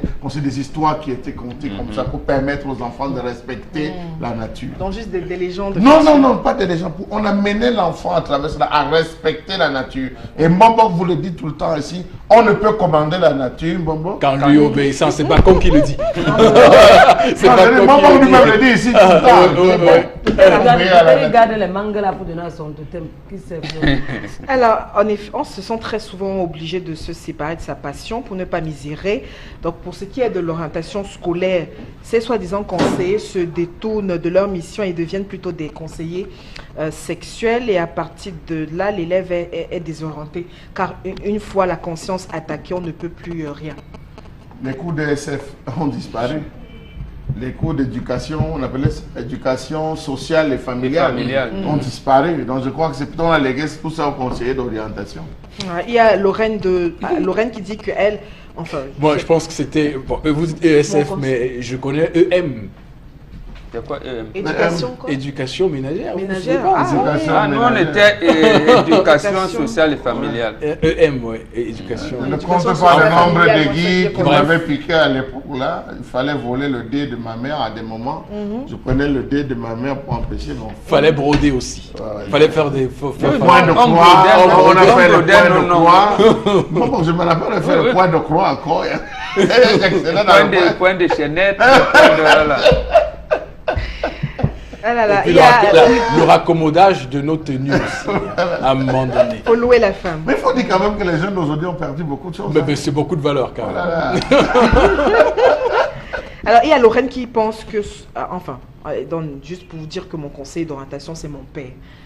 Pour rejoindre ce que Tendance disait. Mais Donc, sauf que le père, à des moments, projette l'accomplissement Voilà, de ses c'est ça. erreurs, de ses échecs sur ses Il enfants. n'est pas, Il n'est en pas veut conseiller plus. d'orientation, il projette ses humeurs, ses intentions C'est de l'enfant, l'enfant. c'est l'enfant. Je veux que mon enfant devienne ingénieur. Quand tu lui dis quelle, Bon, c'est normal quelle spécialité, aussi. oui, C'est quand même bon. normal aussi, un peu pour un Absolument. parent Mais de nourrir une sauf que ambition ça pour son devient enfant. une imposition Mhm. et sur 100 cas, on a au moins 40 Des échecs, cas comme où ça. les enfants arrivent à ce niveau et choisissent. Selon les Chalabel, parents. on dit tel père, tel fils. Hein. Je pense que si votre père il est enseignant, il y a de Non, fortes il y en a chances qui que ont vous- eu la chance de l'avoir. Voilà, par exemple. il y a de Ceux fortes qui n'ont chances. pas- que Je vous connais deveniez enseignant. un ancien, vous qui avez fait droit, doyen à Yaoundé, et puis Tantama Kiana. Oui. Il a dit à son fils, Charline Tamak, après avoir gagné la Coupe d'Afrique des Nations en 88, il était latéral de Canon de Yaoundé. Il lui dit, tu arrêtes avec le football, tu es appelé à me remplacer. Et Voilà. Charline Tamak a laissé, il était Absolument. même à l'équipe nationale. Aujourd'hui, il est un grand enseignant de droit dans les universités anglaises. Voilà. Donc, mais tout le monde, ça a réussi sur combien de fois, comme disait Charles Lamel. C'est clair, c'est- Vous pouvez bien donner, faire ces projections-là à l'enfant. Par exemple, celle qu'on apprécie là, la chanteuse, comment on l'appelle, j'oublie le nom, elle fait maintenant le cinéma aux États-Unis, Princesse Erika. Très brillante, elle arrive en classe terminale à 16 ans. Elle décide de ne pas faire le bac. Elle décide de ne pas faire le bac alors que son papa est l'un des premiers statisticiens camerounais. Et qui va un gars qui a informatisé tout le secteur public algérien. Il est ébahi. Il est Et ébahi. bon, comme il était dans un cadre, j'allais dire, où tu es respecté, comme vous disiez tout à l'heure, M. Fopozzi-Negou, qu'en France, il a choisi de faire un domaine où elle a excellé. Elle a excellé. Voilà. Et d'ailleurs, Princesse Erika Et son papa a respecté ses choix. est l'une des valeurs sur la place mondiale artistique. Alors, merci beaucoup pour ces différentes réactions. Merci beaucoup, madame, messieurs. On va tout de suite embrayer sur la revue des réseaux sociaux et on vous garde encore à l'œil. Florazé. Oui, Eric Fopoussi. Deux informations pour ce lundi. Alors, la toute première, on reste au Sénat.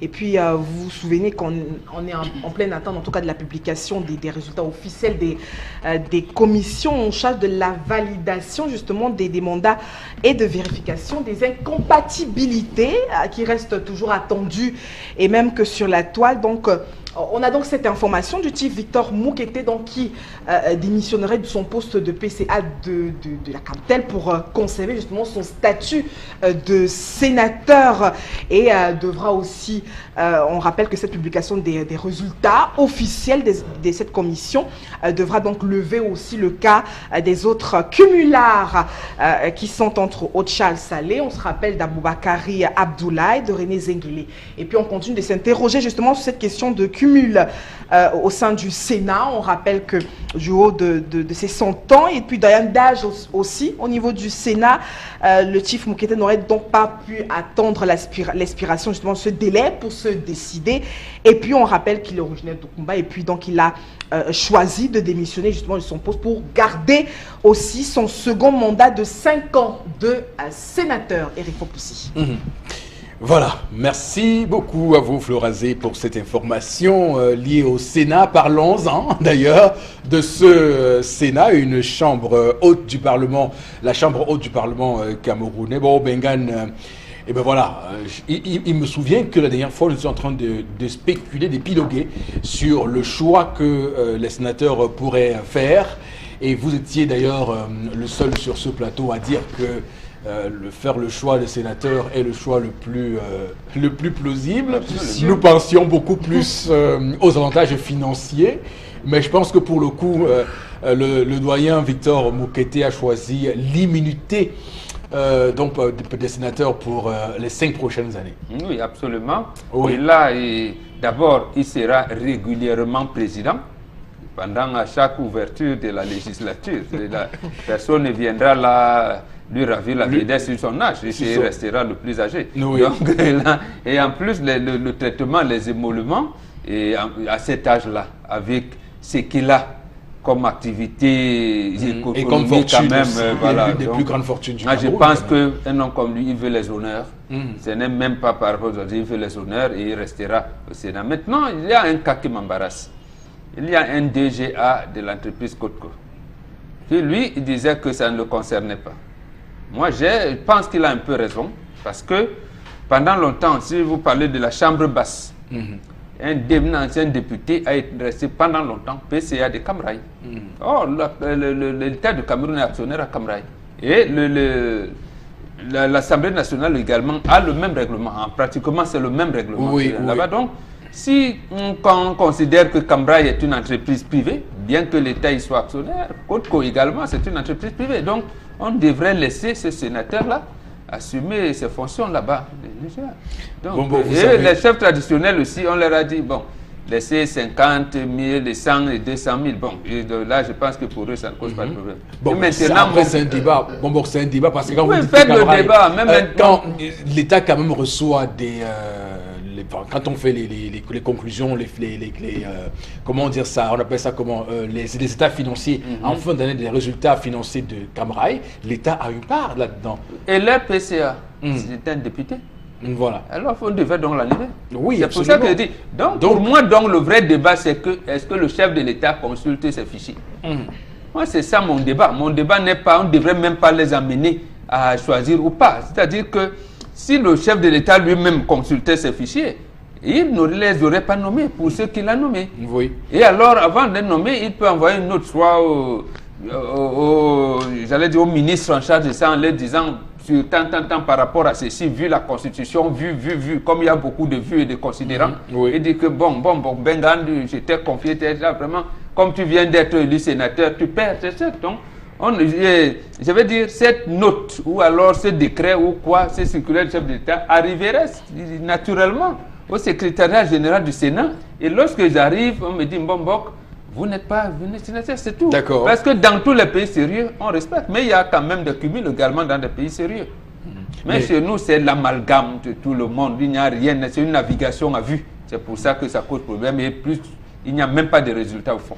Alors, Charles Hamel, on va dire que c'est happy end pour cette histoire qui a déclenché suite à cette dénonciation du sénateur SDF. Et donc, les sénateurs qui sont contraints désormais de choisir, et là, on a quelques-uns qui ont choisi clairement de garder leur fonction de sénateur. Monsieur Eric Fopoussi-Negou, moi, je ne suis pas des Camerounais qui, lorsqu'ils se plaignent, on lâche un peu, le laisse là et on arrête. Non. Nous avons des ministres, des secrétaires généraux qui cumulent comme président du conseil d'administration, que aussi on les enlève. Que ça continue, on n'a pas besoin de s'arrêter. Secrétaire général des services du Premier ministre. Luc Séraphin Magloire Fouda, il a trois. Il a trois. Et c'est la même personne qui le nomme partout là. C'est pas sérieux. Alors, c'est pas sérieux. Quand on a la possibilité aux autres de travailler, Amadjo Adjoudi, il a assez mangé. Il est PCA encore à l'université de Gandé. Il faut qu'il libère. Il était ministre de l'élevage de pêche. Je dis on a grandi avec ça. Ministère de l'élevage, de pêche et des aides de ça animal. Amadou Adjoudi. Pendant des années. Jusqu'à arrive Dr Taïga. Non, il avait un titre foncier là-bas. Aujourd'hui encore il est PCA de l'université. Mais ça, c'est quelle histoire ça? Qu'on les dégage. Il y a d'autres jeunes qu'on peut mettre là. Il y a d'autres personnes qu'on peut mettre là. Qu'on ne s'arrête pas au Sénat. Qu'on continue. Est-ce que Victor Moukete, est-ce que la ministre Sec là, elle a été débarquée de son poste de PCA à l'hôpital général là? Je ne sais pas. C'est encore curieux. C'est l'heure de soulever toutes les fourmières. Oui, absolument. À 100 ans, je crois que la science devait s'intéresser à Moukete Victor. Comment est-ce qu'il fait pour être debout? Il ne marche pas 24. Bon, il n'a pas encore 100 ans. Il n'a pas encore 100 ans. C'est à novembre prochain. Il peut commencer la science. Comme en 2018, il a 100 ans. Il a 100 ans. Il faut qu'il nous dise, il mange quoi? Peut-être c'est pas son vrai âge. Il faut qu'il nous dise, il mange quoi? Il a doublé, il a augmenté son âge. Non, peut-être c'est pas son vrai âge. Il a augmenté. Peut-être les gens ont augmenté. Oui, il faut qu'on sache.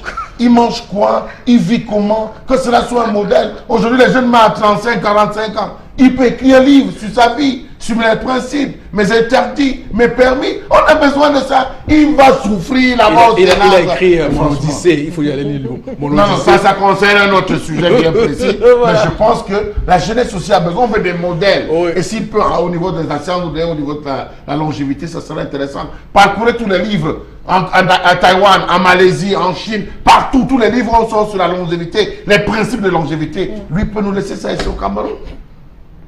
Encore que son Odyssée lui a apporté des problèmes, il était obligé de se justifier. Et puis on ne sait pas s'il est fédéraliste ou pas. Ou s'il il commence à faire des contournements. À cet âge-là, on ne doit plus être dans des contournements politiciens. Est-il unitariste ou fédéraliste? En tout cas, l'interview qu'il avait accordée à Jeune Afrique lui a valu quelques inimitiés. Un PC à tout moment, on peut le débattre. C'est ça qu'il avait sénateur, on peut pas. Il a 5 ans encore. Et d'ici 5 ans, il y a beaucoup de choses qui seront aménagées, bien tapées et tout ça. Donc, mais on quitte vite. Voilà. Florazé, vous également sur cette question de cumul, on va dire happy end aussi, hein, parce que au final, je voudrais quand même avec ça tirer un grand coup de chapeau au SIF qui réussit malgré ses 7 sénateurs seulement dans cette chambre, chambre au Parlement camerounais, de faire entendre sa voix et de faire bouger certaines lignes quand même aussi. Lui, il a attiré l'attention, je suis d'accord avec ce que Charles Hamel dit. Je crois qu'à travers cette information, là, à travers les événements qui se déroulent depuis quelques jours déjà au sein du Sénat avec cette question du cumul, on devrait justement revenir un peu aux fondamentaux. En même temps, on ne peut pas avoir une personne justement qui dirige à la fois un ministère et qui est pratiquement dans tous les domaines à tirer les ficelles. Pour tel projet, vous voyez la même personne. Pour tel autre projet, vous voyez la même personne. Et justement, c'est ce déficit de leadership qui nous amène à ce manquement pratiquement dans tous les domaines. Dans tous les domaines. Privé, non? Donc maintenant, est-ce qu'on n'arrive pas à proposer du bon? Est-ce qu'il n'y a pas du bon? Est-ce qu'il n'y a pas de bons leaders? Est-ce qu'il n'y a pas des personnes éclairées qui peuvent nous conduire? Eric Fopoussi, la réponse est que oui, ils sont là. Ils sont là. Mais justement, parce qu'on a une minorité justement qui s'accapare d'un certain nombre de choses, de richesses, de potentiel. Un élu même devait être libre. Il ne devait pas être engagé ailleurs. Il devait se concentrer sur les problèmes du peuple. Mais Charles Hamel, il y a un cumul qu'on a arrêté de faire et qu'on a interdit. Hein, qui m'a, moi, paru, bon, là c'est un avis que je donne, hein, le cumul député-maire, je trouvais qu'à l'époque, quand on était député-maire, on avait la possibilité, ne souriez pas, d'avoir un ancrage territorial. On aurait eu des sénateurs-maires, par exemple, que ces gens-là défendraient régulièrement ce qu'ils doivent faire, les collectivités territoriales décentralisées. Bon, après, ça reste des débats de doctrine politique. Hein. Non, d'orientation politique. Oui, non, ce n'est pas de doctrine. Oui. Non, c'est que nous ne sommes pas dans un pays normal. Oui. On ne rend pas compte. Est-ce que ces sénateurs vous rendent compte de l'application de l'article 66? Non. L'autre chose, vous parlez de l'aide d'attribution. Docteur Flair Flambon-Gayab nous a dit qu'ils ont aidé les députés à voter les lois. Est-ce que c'est ça ce qu'on attend du Sénat? Moi, je pense que là, maintenant, comme ils sont, ça devrait même être, j'allais dire, plus étroit. Le lien devrait être plus étroit avec ceux qui les ont élus. Il n'est pas obligé d'être maire.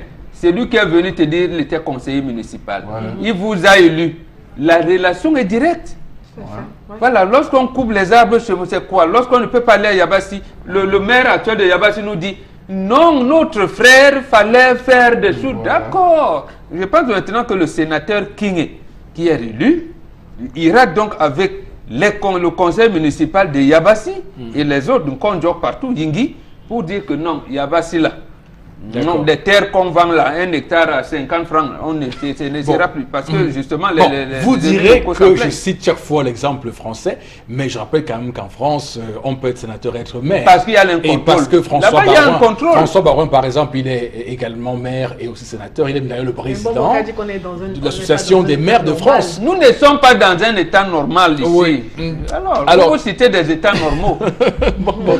Alors, tendance sur cette question des sénateurs qui ont finalement choisi entre leur poste de PCA et de sénateur, ils ont tout de suite dit on reste sénateur. Tu as quoi à dire là-dessus? Chacun part où son cœur l'entraîne pour savoir tirer son épingle du jeu. Mais revenons sur le sujet que Charles a dit que mon père, bientôt 100 ans. Il a 100 ans. Il a déjà. Il a déjà 100 ans. Je ne sais que ça ne se voit pas sur lui. Mais c'est vrai, il a 100 ans. Ça ne se voit pas. Il a 100 ans. Ça ne se voit pas. Il n'a pas une perte de moment. Moi, pour moi, je ne vois pas. Non, il est très clair. Non. Il n'a pas une perte de moment. Il parle bien, il s'exprime bien. Mais ceux qui ne le veulent pas là, vous avez proposé qu'on a refusé. Faites des propositions. Non, on disait seulement qu'il en a beaucoup, qu'il laisse quelques-uns là pour les enfants. Et il a laissé. Oui. Bien. Il ne fallait pas qu'on lui fasse la pression. Vous proposez quel jeune qui peut? Non, ton père doit avoir choisi lui. Non, je dis parce que je sais ce que veut dire mon père tout à l'heure sur WhatsApp. Vous choisissez quel jeune parmi les jeunes que vous connaissez, les jeunes qui sont forts. Vous pouvez choisir qui Eric. De tous les jeunes au Cameroun que tu connais qui peuvent. Moi, je peux. Je vais aider ton père à me donner un statut à Camtel. Pourquoi on va chercher loin? Moi, je peux. Bon, il y a quelqu'un qui attend depuis d'être nommé par son... Pas les bavardologues par son parrain. Pascal, mais vous avez lu dans ma pensée. Moi aussi, je n'ai pas voulu prononcer le nom. Pascal Messagagnan Il est déjà disqualifié depuis. Ah bon? Pascal Messagagnan Ce n'est pas moi qui l'a dit. Hein. Non, juste parce que, au moins pour une récompense, parce qu'il se bat bien pour expliquer l'inexplicable sur le régime en place. On ne peut pas le dire, mais il a été disqualifié. Lui-même le sait. D'accord. Alors, Florazé, l'autre information de cette matinée, je vous en prie. Tout à fait. Plus de... chiffre de cette journée, en tout cas 27 000, plus de 27 000 armes qui circulent illégalement dans ce pays. En tout cas, ce rapport qui a donc été fait par le MINAT. Et puis avec moins aussi de 3 800 autorisations accordées aux individus. Alors, je vous rappelle que le ministre Paul Atanga dit, donc évoquant des proportions inquiétantes du phénomène justement qui représente désormais une réelle menace à l'ordre public. On se rappelle que le 5 avril dernier, il avait annoncé par voie, par communiqué de presse, l'interdiction jusqu'à nouvel ordre de la vente des armes de chasse et de protection, ainsi que justement des munitions pour les régions de la Damawa. On est dans le centre, le littoral, l'ouest, le nord-ouest et le sud-ouest. Il a dénoncé aussi le rôle des armuriers derrière lesquels se cachent des opérateurs véreux et l'implication qui pourrait être à entretenir des relations coupables avec des groupes de bandits. Donc maintenant, on s'interroge également sur la toile avec justement ce recensement de plus de 27 000 armes justement qui circulent, un recensement qui a été fait. Alors, mais pourquoi justement on ne rentre pas en possession de ces armes? Voilà des interrogations qui fusent sur la toile. Et également, on s'interroge aussi sur cette dénonciation, et puis on rappelle que les armureries dans pratiquement toutes les régions ciblées doivent être fermées jusqu'à nouvel ordre. Et bien sûr, on continue de rappeler à travers cette information que lesquels opérateurs véreux qui seraient donc en complicité justement avec ce port d'armes, les ports d'armes de façon illégale et aussi des ventes de munitions illégales seront très vite réprimandés selon la loi en vigueur. Très bien. Le ministre des élections, comme il l'a lui-même d'ailleurs dit, ou si vous voulez le ministre de l'administration territoriale Paul Atanga Nji, donc qui donne l'impression de beaucoup travailler. Il est sur plusieurs dossiers. Je remarque déjà que sur la question des armes, comme vous l'avez d'ailleurs signalé, Florazé, c'est la énième fois qu'il prend en main ce dossier des armes à feu. Ça veut dire que pour lui, c'est un segment stratégique de son travail dans son ministère et dans l'envie qu'il a de propulser le Cameroun dans un contexte de sécurité toute, puisqu'on parle de sécurité toute, c'est Monsieur Sécurité du Cameroun, comme on le sait, parce qu'étant secrétaire permanent du Conseil national de la sécurité du Cameroun, donc c'est Monsieur Sécurité. D'abord, on a le sentiment que sur ce dossier-là, il est très présent et il montre qu'il maîtrise bien cette partie de son job description. Maîtriser bien, je ne sais pas, mais je me pose des questions. Maintenant, l'engagement, oui, je soutiens la politique parce qu'en fait, dans un pays normal, on doit contrôler la circulation des armes. Mais là où je m'interroge, c'est que Flora nous a dit, apparemment, il y aurait 3800 autorisations et 27 000 armes en circulation. Et comme on sait que c'est clandestin, on ne sait pas, il n'y a pas de fichier. Comment on fait pour avoir ces statistiques? Donc, tu as dit 27 000, et ça veut dire qu'en fait, si on enlève les armes autorisées, il reste 24. 100, voilà. Non, vous avez combien? Vous avez 132. On a 3800. 3800 autorisés. Moi, ça fait, on a 24 000, non? Voilà. Ou 23 000. 23 200. 23 200. Oui. Voilà. Il fait comment pour avoir les statistiques des armes qui entrent de manière frauduleuse? Ça veut dire que les gens qui importent ces armes, ou alors que les gens en circulation, il les connaît? Bon, je n'en sais rien, moi je m'interroge. Et ça pose... C'est une question technique des statisticiens. Voilà, mais attends, même les statisticiens ne peuvent pas. Bombok a une arme autorisée, qui détient de manière autorisée. Il en a 5 qu'il a reçues de manière illégale. Si je ne fais pas de déclaration, les statisticiens auront ça comment? Ils ne peuvent pas. Moi, c'est ça mon problème. C'est moi-même qui devrais dire au préfet de la localité que non, comme j'ai une autorisation là, j'étais moi-même au Nigeria, j'ai acheté 2 armes là parce que les hérissons là me dérangent trop dans mon champ. Et de temps en temps, j'ai besoin de singes. Bon, et mon papa qui est de l'autre côté, il doit en avoir deux. Donc j'ai acheté dans le marché noir la 5. Mais avec moi, voilà. Ils ne peuvent pas. Là, j'ai dit, on veut peut-être assurer les populations sur des mesures de sécurité qui arrivent. Mais l'autre volet également, est-ce que l'État du Cameroun veut faire des milices? On vous dira non. Bon, j'ai bien envie de croire. Mais qu'est-ce que... Parce que de plus en plus, on parle de l'universalité de la défense. On associe les populations dans la défense nationale. De quelle manière? Je n'en sais rien. Donc, moi, c'est des interrogations que j'ai. Mais l'idée est bonne. Il faudrait pouvoir contrôler la sécurité des citoyens. Oui, et c'est d'ailleurs pour ça que les policiers y vont. Ils vont dans les formations, les militaires, les gendarmes aussi. Voilà, il montre bien, Paul Atangandji, qu'il est très alerte sur des questions de sécurité. Donc, c'est clair qu'il a pris un virage sécurité toute. Charles Hamel, sur cette question avec Paul Atangandji. Monsieur Eric Foposi-Nego, je m'interroge. Le Cameroun a connu des périodes, entre guillemets, qui ont laissé les Camerounais sur leur faim. Étant donné qu'on est dans un pays où on ouvre les enquêtes et jamais on ne les ferme. Nous avons eu les explosions, entre guillemets, des soutes à munitions au quartier général. Quelles ont été les conclusions de ce rapport? Voulait-on masquer? Adressé à la présidente. Voulait-on cacher? Y a-t-il eu explosion? Y a-t-il eu détournement? Point d'interrogation. Nous avons eu le même cas à Maroua. Si je ne me trompe pas, Maroua, Gaoundéré ou Garoua, quelque chose comme ça, où il y avait toujours les soutes qui avaient explosé. Que cherchait-on? Les conclusions, les rapports, comment ça s'est retrouvé? Les armes qu'on a récupérées avec Boko Haram, comment c'est rentré? Les enquêtes qui ont été menées, quels ont été les rapports? Posons-nous les questions. Nous avons le nord ou le nozo, ce qu'on appelle le nozo, nord-ouest et sud-ouest.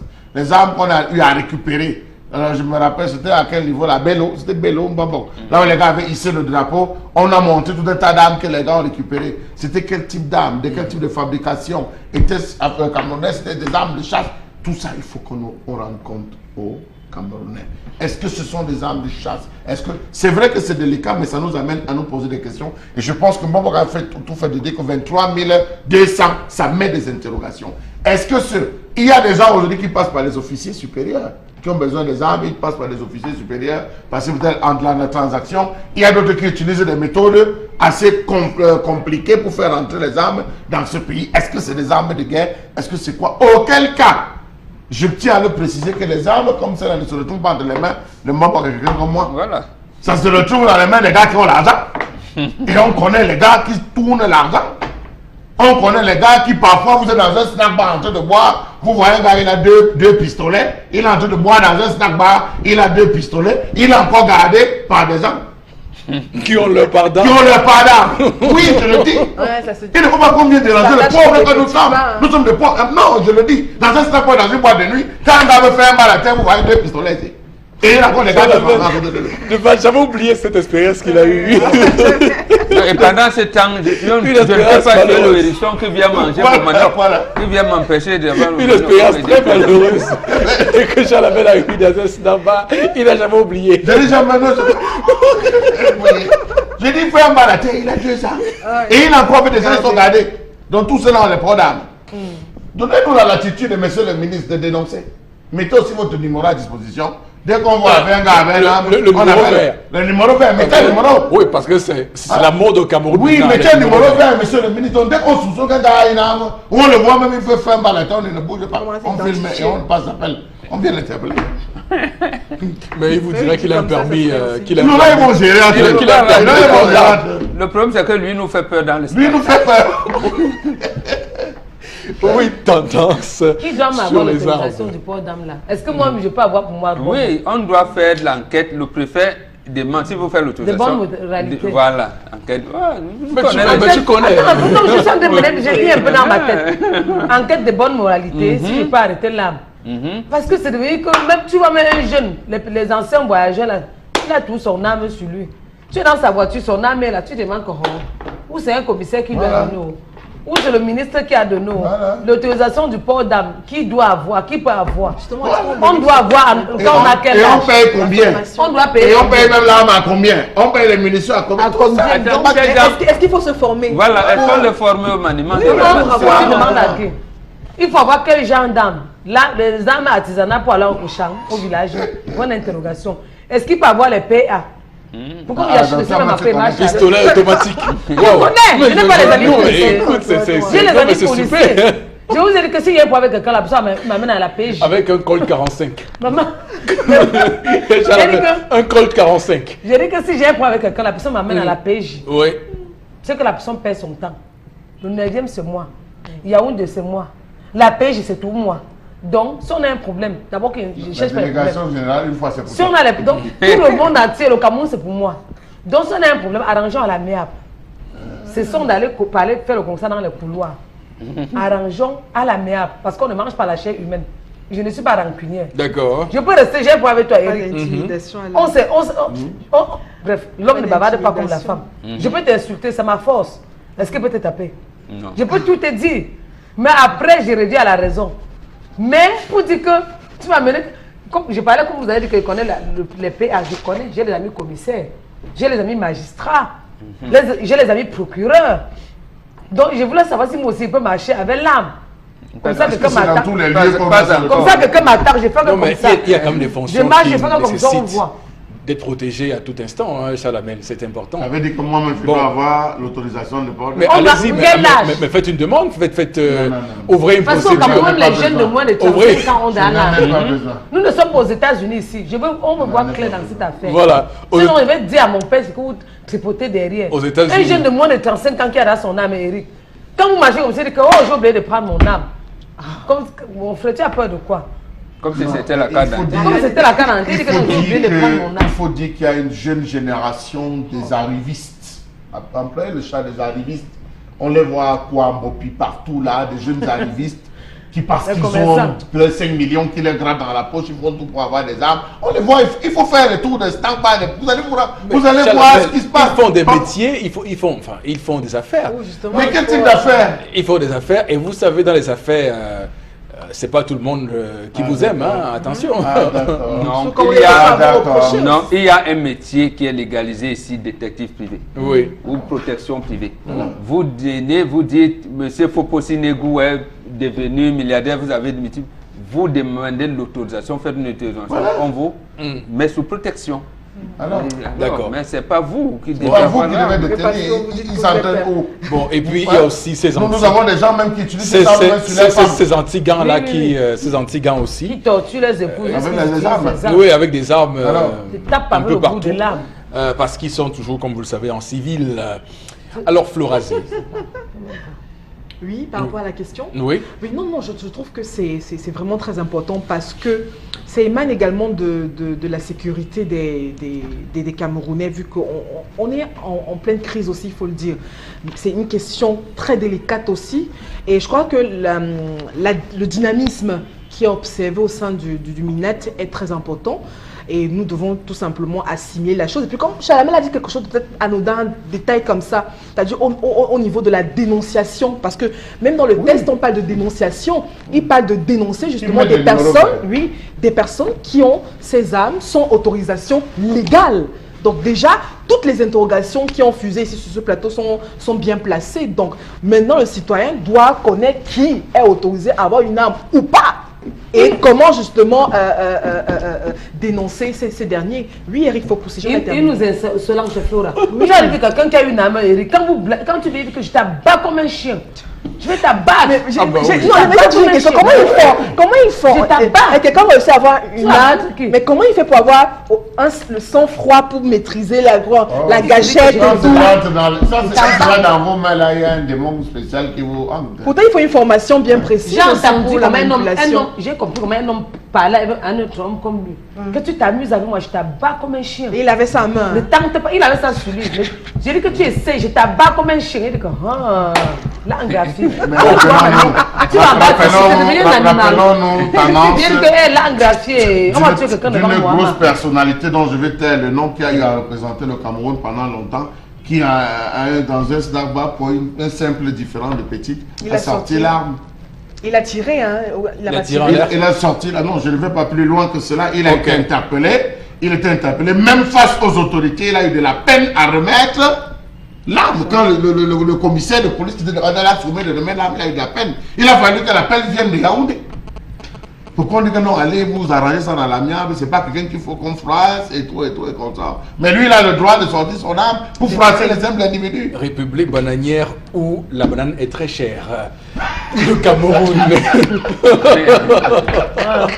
Non, parlons comme ça, ce n'est pas bon. Voilà, bananière où la banane est très très chère. Bon, il faut surtout dire qu'avec la recrudescence du grand banditisme et les braquages à main armée, on peut être aujourd'hui inquiet et se dire que le ministre de l'administration territoriale donc est dans son bon droit de lancer de l'opération. Mais pour quel résultat?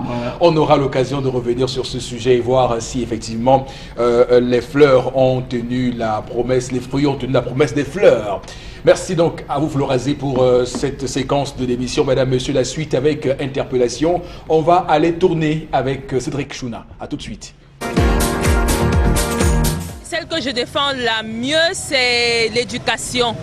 Je pense que si le gouvernement camerounais refait une refonte du système éducatif en intégrant dans nos programmes scolaires des unités d'enseignement qui répondent aux nouveaux défis auxquels le monde nous impose.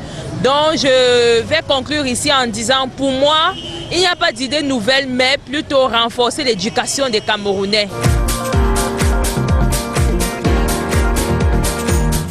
Voilà, la grande question de l'éducation au Cameroun, mais surtout des contenus de nos programmes sont aujourd'hui, on va le dire, sur la table d'interpellation Moro Bengane de ce que nous propose la compatriote ce matin.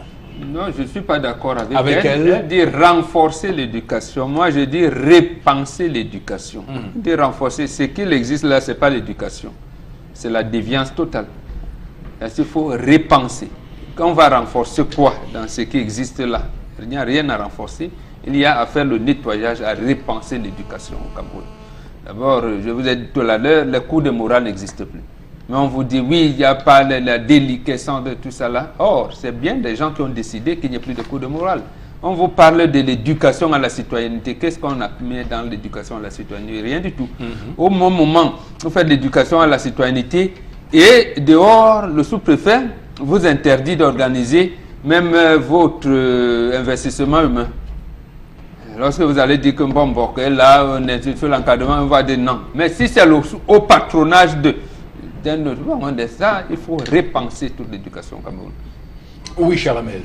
Monsieur Eric Fopoussi-Negou, le principe de la formation ou de l'éducation, c'est de faire des têtes bien pleines. Mais au Cameroun, nous avons des têtes vides. Au lieu de mettre un contenu, au lieu de mettre un contenu, on le vide. Vous savez, la connaissance repose, ou le savoir repose sur 3 valeurs principales. À savoir, le savoir comme connaissance, le savoir-faire et le savoir-être. De quel type de savoir parle-t-on? De quel type de savoir parle-t-on? On apprend le savoir-faire? On apprend le savoir-être? Pas encore. C'est la connaissance qu'on enseigne? Une connaissance où à 2% seulement on s'intéresse à l'histoire du Cameroun et à 98% à l'histoire de l'étranger. Mais arrêtons ça. Arrêtons ça. Il faut repenser, il faut qu'on organise les états généraux de l'éducation au Cameroun. Qu'on vide tous les ministères avec ces différents enseignants qui aujourd'hui sont devenus au contrôle supérieur de l'État. Vous avez les enseignants qui sont au tourisme, vous avez les enseignants qu'on a jetés à gauche et à droite. Le secteur vide. Qu'on vide les ministères de tous ces professeurs, ce n'est pas leur place. Un professeur est censé être dans les universités, dans les amphis, produire des livres, produire des articles pour pouvoir donner quelque chose à la postérité. Oui. Or, c'est pas ce que nous avons aujourd'hui. Ils bagarrent tous pour être assis. Or, on néglige. Nous avons des individus qui sortent. Regardez le classement des salaires. Regardez le classement des salaires des enseignants en Afrique. La Côte d'Ivoire a 300 000. L'Afrique du Sud a 763 000. Le Cameroun a 90 000. Je ne parle même pas du Gabon. Je crois que vous avez une façon de faire. D'accord. Oui, Florazie, allez-y. Oui, encore de l'éducation, un sujet très important parce que nous attendons également le Premier ministre pour la rentrée scolaire 2018-2019 oui. Avec justement ce communiqué qu'il avait fait à l'endroit des parents et même des éditeurs. Pour le nous avons, scolaire. Oui, un par matière. C'est ça, un fascicule. Oui. Donc nous attendons le ministre à ce niveau parce que vraiment, un élève en CM2 qui se retrouve avec 15, 20 livres, vraiment. Donc on veut, c'est ça, quand on est dans l'objectif de fournir du contenu à l'enfant. Ce n'est pas le nombre de fascicules qui incombe, mais de ce qu'on retrouve à l'intérieur. J'espère que le travail est en train d'être fait pour que justement en septembre, ou alors pour qu'on ait justement des fascicules choisis et opportuns pour l'éducation, l'apprentissage des enfants. Oui, la commission s'est réunie tout récemment et a sélectionné il y a quelques éditeurs. Voilà. On va... Mais ce qu'on ne vous a pas dit, c'est que les éditeurs ont commencé la bagarre. Oui, mais bien sûr. Ils ont commencé la bagarre en pleine séance parce qu'il fallait choisir les livres et chacun voulait positionner son livre en disant que tu as déjà trop. Fais quand même tout le monde. Ça a commencé les problèmes là. D'accord. Alors, tendance... Ça ne peut même pas manquer. Comment le Cameroun aime le désordre comme ça? Tout ça, si vous vous entendez, vous allez vous en sortir, allez discuter pour les livres. Que vos enfants vont dire quoi? Un enfant va rester voir son père sur les réseaux sociaux, parce que ça marche vite. Et aujourd'hui, quand tu fais quelque chose, il y a tous les téléphones qui filment. Demain, tu vas voir ça sur les réseaux sociaux. Et si l'enfant voit ça, l'enfant va dire que son père est devenu quoi? Entendez-vous pour pouvoir regarder dans la même direction. Comme parmi nous, il y a que les gens qui ont le gros cœur. J'ajoute à ce que tu dis entre-temps, il y a la France qui a un droit de regard, qui est devenu très pointu sur cette commission. On parle des noms. Laissez les noms à Tangana. Laissez les noms connus, Bobda. Laissez des noms qu'on connaît, laissez des noms que les gens connaissent. Vous allez nous amener Rémi, vous allez nous amener Pauline. C'est quoi ces histoires-là? C'est africain, ça? C'est camerounais? Enfin, on veut un contenu. Voilà. Merci beaucoup. C'était tout pour Interpellation de ce lundi 30 avril 2018. On va prendre quelques textos, quelques messages, les réactions que vous nous envoyez, madame, monsieur, sur les nombreux sujets. J'avoue quand même qu'il y a des sujets que nous soulevons sur ces tables. La question de la manga. Ils ont. Alors, mais, il y a déjà une. On en reparle. Les mangues encore. Allons-y pour les mangues. Mais avant les mangues, il y a une testatrice qui dit qu'elle est élève à la Sophia. Elle dit que la semaine passée, nous avons reçu des conseillers d'orientation venus de France et des universités qui nous ont guidés pour nos études après le bac. Elle dit que c'était magnifique, ça a duré 3 jours. En 3 jours, on vous a orienté. Faut dire qu'ils sont, il y a tellement de SMS excellents. Alors, il y a un autre... Les armes en question ne sont autres que les armes que nos vieux utilisent pour les deuils et funérailles au village. Oui, mais comment font-ils pour connaître le nombre? C'est différent, parce que les armes qui sont utilisées au village sont des armes de manière, des armes artisanales, avec la poudre, qu'on utilise avec la poudre. Et ce n'est pas pour assassiner les gens. Il peut arriver une mauvaise manipulation, quelqu'un tombe, mais ce n'est pas des armes qu'on devrait interdire, de mon point de vue. Et c'est toute une caste même qui gère ça, ce n'est pas n'importe qui, c'est toute une caste. Au ministère du Commerce, les professeurs, les enseignants sont beaucoup plus nombreux que tout le reste du personnel. Voilà. Il y a quelqu'un qui a complété. Oui, il a complété. Il faut qu'on fasse un rapport là-dessus, vraiment. C'est chacun qui connaît, ceux qui connaissent là, ils peuvent écrire pour nous dire. Ou le ministère du Commerce, le ministère du Tourisme, le ministère des Arts et de la Culture, voilà le ministère. Vous devez un professeur de mathématiques au ministère des Arts, il vous parle des représentations anthropomorphiques, il est un plasticien. Et pourtant, on a pourtant créé l'Institut des Beaux-Arts en Konsamba et à Fumban. Donc et en Balmayo, il y a l'IFA en Balmayo. Donc on pourrait recruter ces enfants qui sont de là pour qu'ils propulsent la culture camerounaise. Je rappelle que tout récemment, c'est le ministre Narcisse Molekombi qui parlait de la sauvegarde du patrimoine national, culturel national. Et comment on fait ça si on a des mathématiciens qui sont chargés d'implémenter cette Monsieur Refopoussi, j'avais travaillé dans le cadre d'un projet de faisabilité. Il était question que toutes les régions aient des musées. Oui. Toutes les régions doivent être, c'est partant des réseaux, les musées régionaux qu'on demande une sorte de sélection, d'une présélection pour renflouer le musée national. Voilà. Hein? Mais ça n'a pas été fait. Les chefs font ce qu'ils veulent, les autorités font ce qu'ils veulent. Il y a un coin qui est plus développé. Parce que si vous prenez la balance touristique, vous allez voir que l'ouest est au-dessus, en bas. Or, si vous allez à l'est, il y a beaucoup de choses. Si vous allez dans le sud, il y a beaucoup de choses à découvrir de ce côté. On donne l'impression, mais c'est pas normal. Absolument. Jean Lamel, c'est ce qu'on appelle devoir de mémoire. Donc, en principe, ça devait être dans toutes les villes, dans tous les quartiers. Oui. On dit par exemple, Douala devrait avoir pas seulement le réel, mais un mausolée où on met par exemple Douala Mangabel de tel, il a fait ça, il a fait ci. Par exemple, ce Alex Takou qui est mort là, dans les villes mortes, on met son nom, on dit voilà les choses, voilà cette femme. La femme qui a été écrasée en 1955, quand on venait inaugurer le pont de Voury, on dit telle chaîne belle. Voilà comment c'est qu'on appelle devoir de mémoire. Et justement, oui. Et là donc, les gens viendraient dans les musées, dans des coins précis et tout pour regarder. Et là, on reconnaît. Quand j'ai dit dernièrement, j'ai parlé de Ndjoumessi Mathias. Était président de Koumzi, c'est-à-dire vous-même, ça vous a surpris. Vous me dites, mais donc il y avait aussi, comme les anglophones associés, vous l'avez dit oui. Parce que aujourd'hui, vous connaissez le Laka, mais il y a plus que ça. Les gens étaient bien organisés, plus la promotion était bien encadrée. Et bon, malheureusement... Y aurait-il des personnes qui nous regardent et qui sont de Foréké?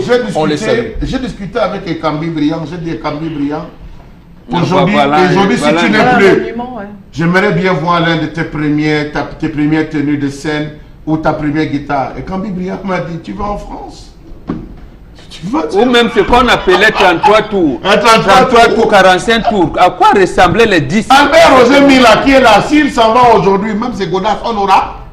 On parle de quoi dans ce pays là? Voilà, justement. Les Godas qui ont maté la contre Voilà, alors Florence, on continue avec les messages. Oui. C'est quand même important.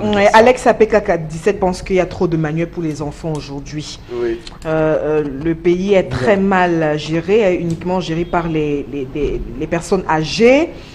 La promotion collective, voilà, un autre, il y en a tellement, hein. La promotion collective instaurée dans nos écoles n'est-elle pas aussi la cause immédiate du mauvais niveau scolaire de nos élèves? C'est un téléspectateur qui s'interroge. Oui, c'est une piste qu'on pourrait explorer aussi, quand même. C'est une piste. Absolument. Parce que si on vous juge sur votre capacité à... C'était Einstein qui le disait, Charles Hamel, qu'on ne peut pas juger un poisson à sa capacité à grimper l'arbre. C'est qui disait ça? Un poisson. C'est clair. L'orientation d'un enfant commence dès ses premières classes. Oui, dès ses premières classes du primaire. Si tu veux une famille... Si tu veux une famille scientifique, oriente bien le premier dont les sciences et les cadets vont suivre. C'est un téléspectateur qui... parfois, ses conseillers sont incompétents. Au Cameroun, vous trouvez des conseillers d'orientation qui ont des licences en physique. Je vous l'ai dit ici. C'est un fourre-tout. Bon, c'est un fourre-tout.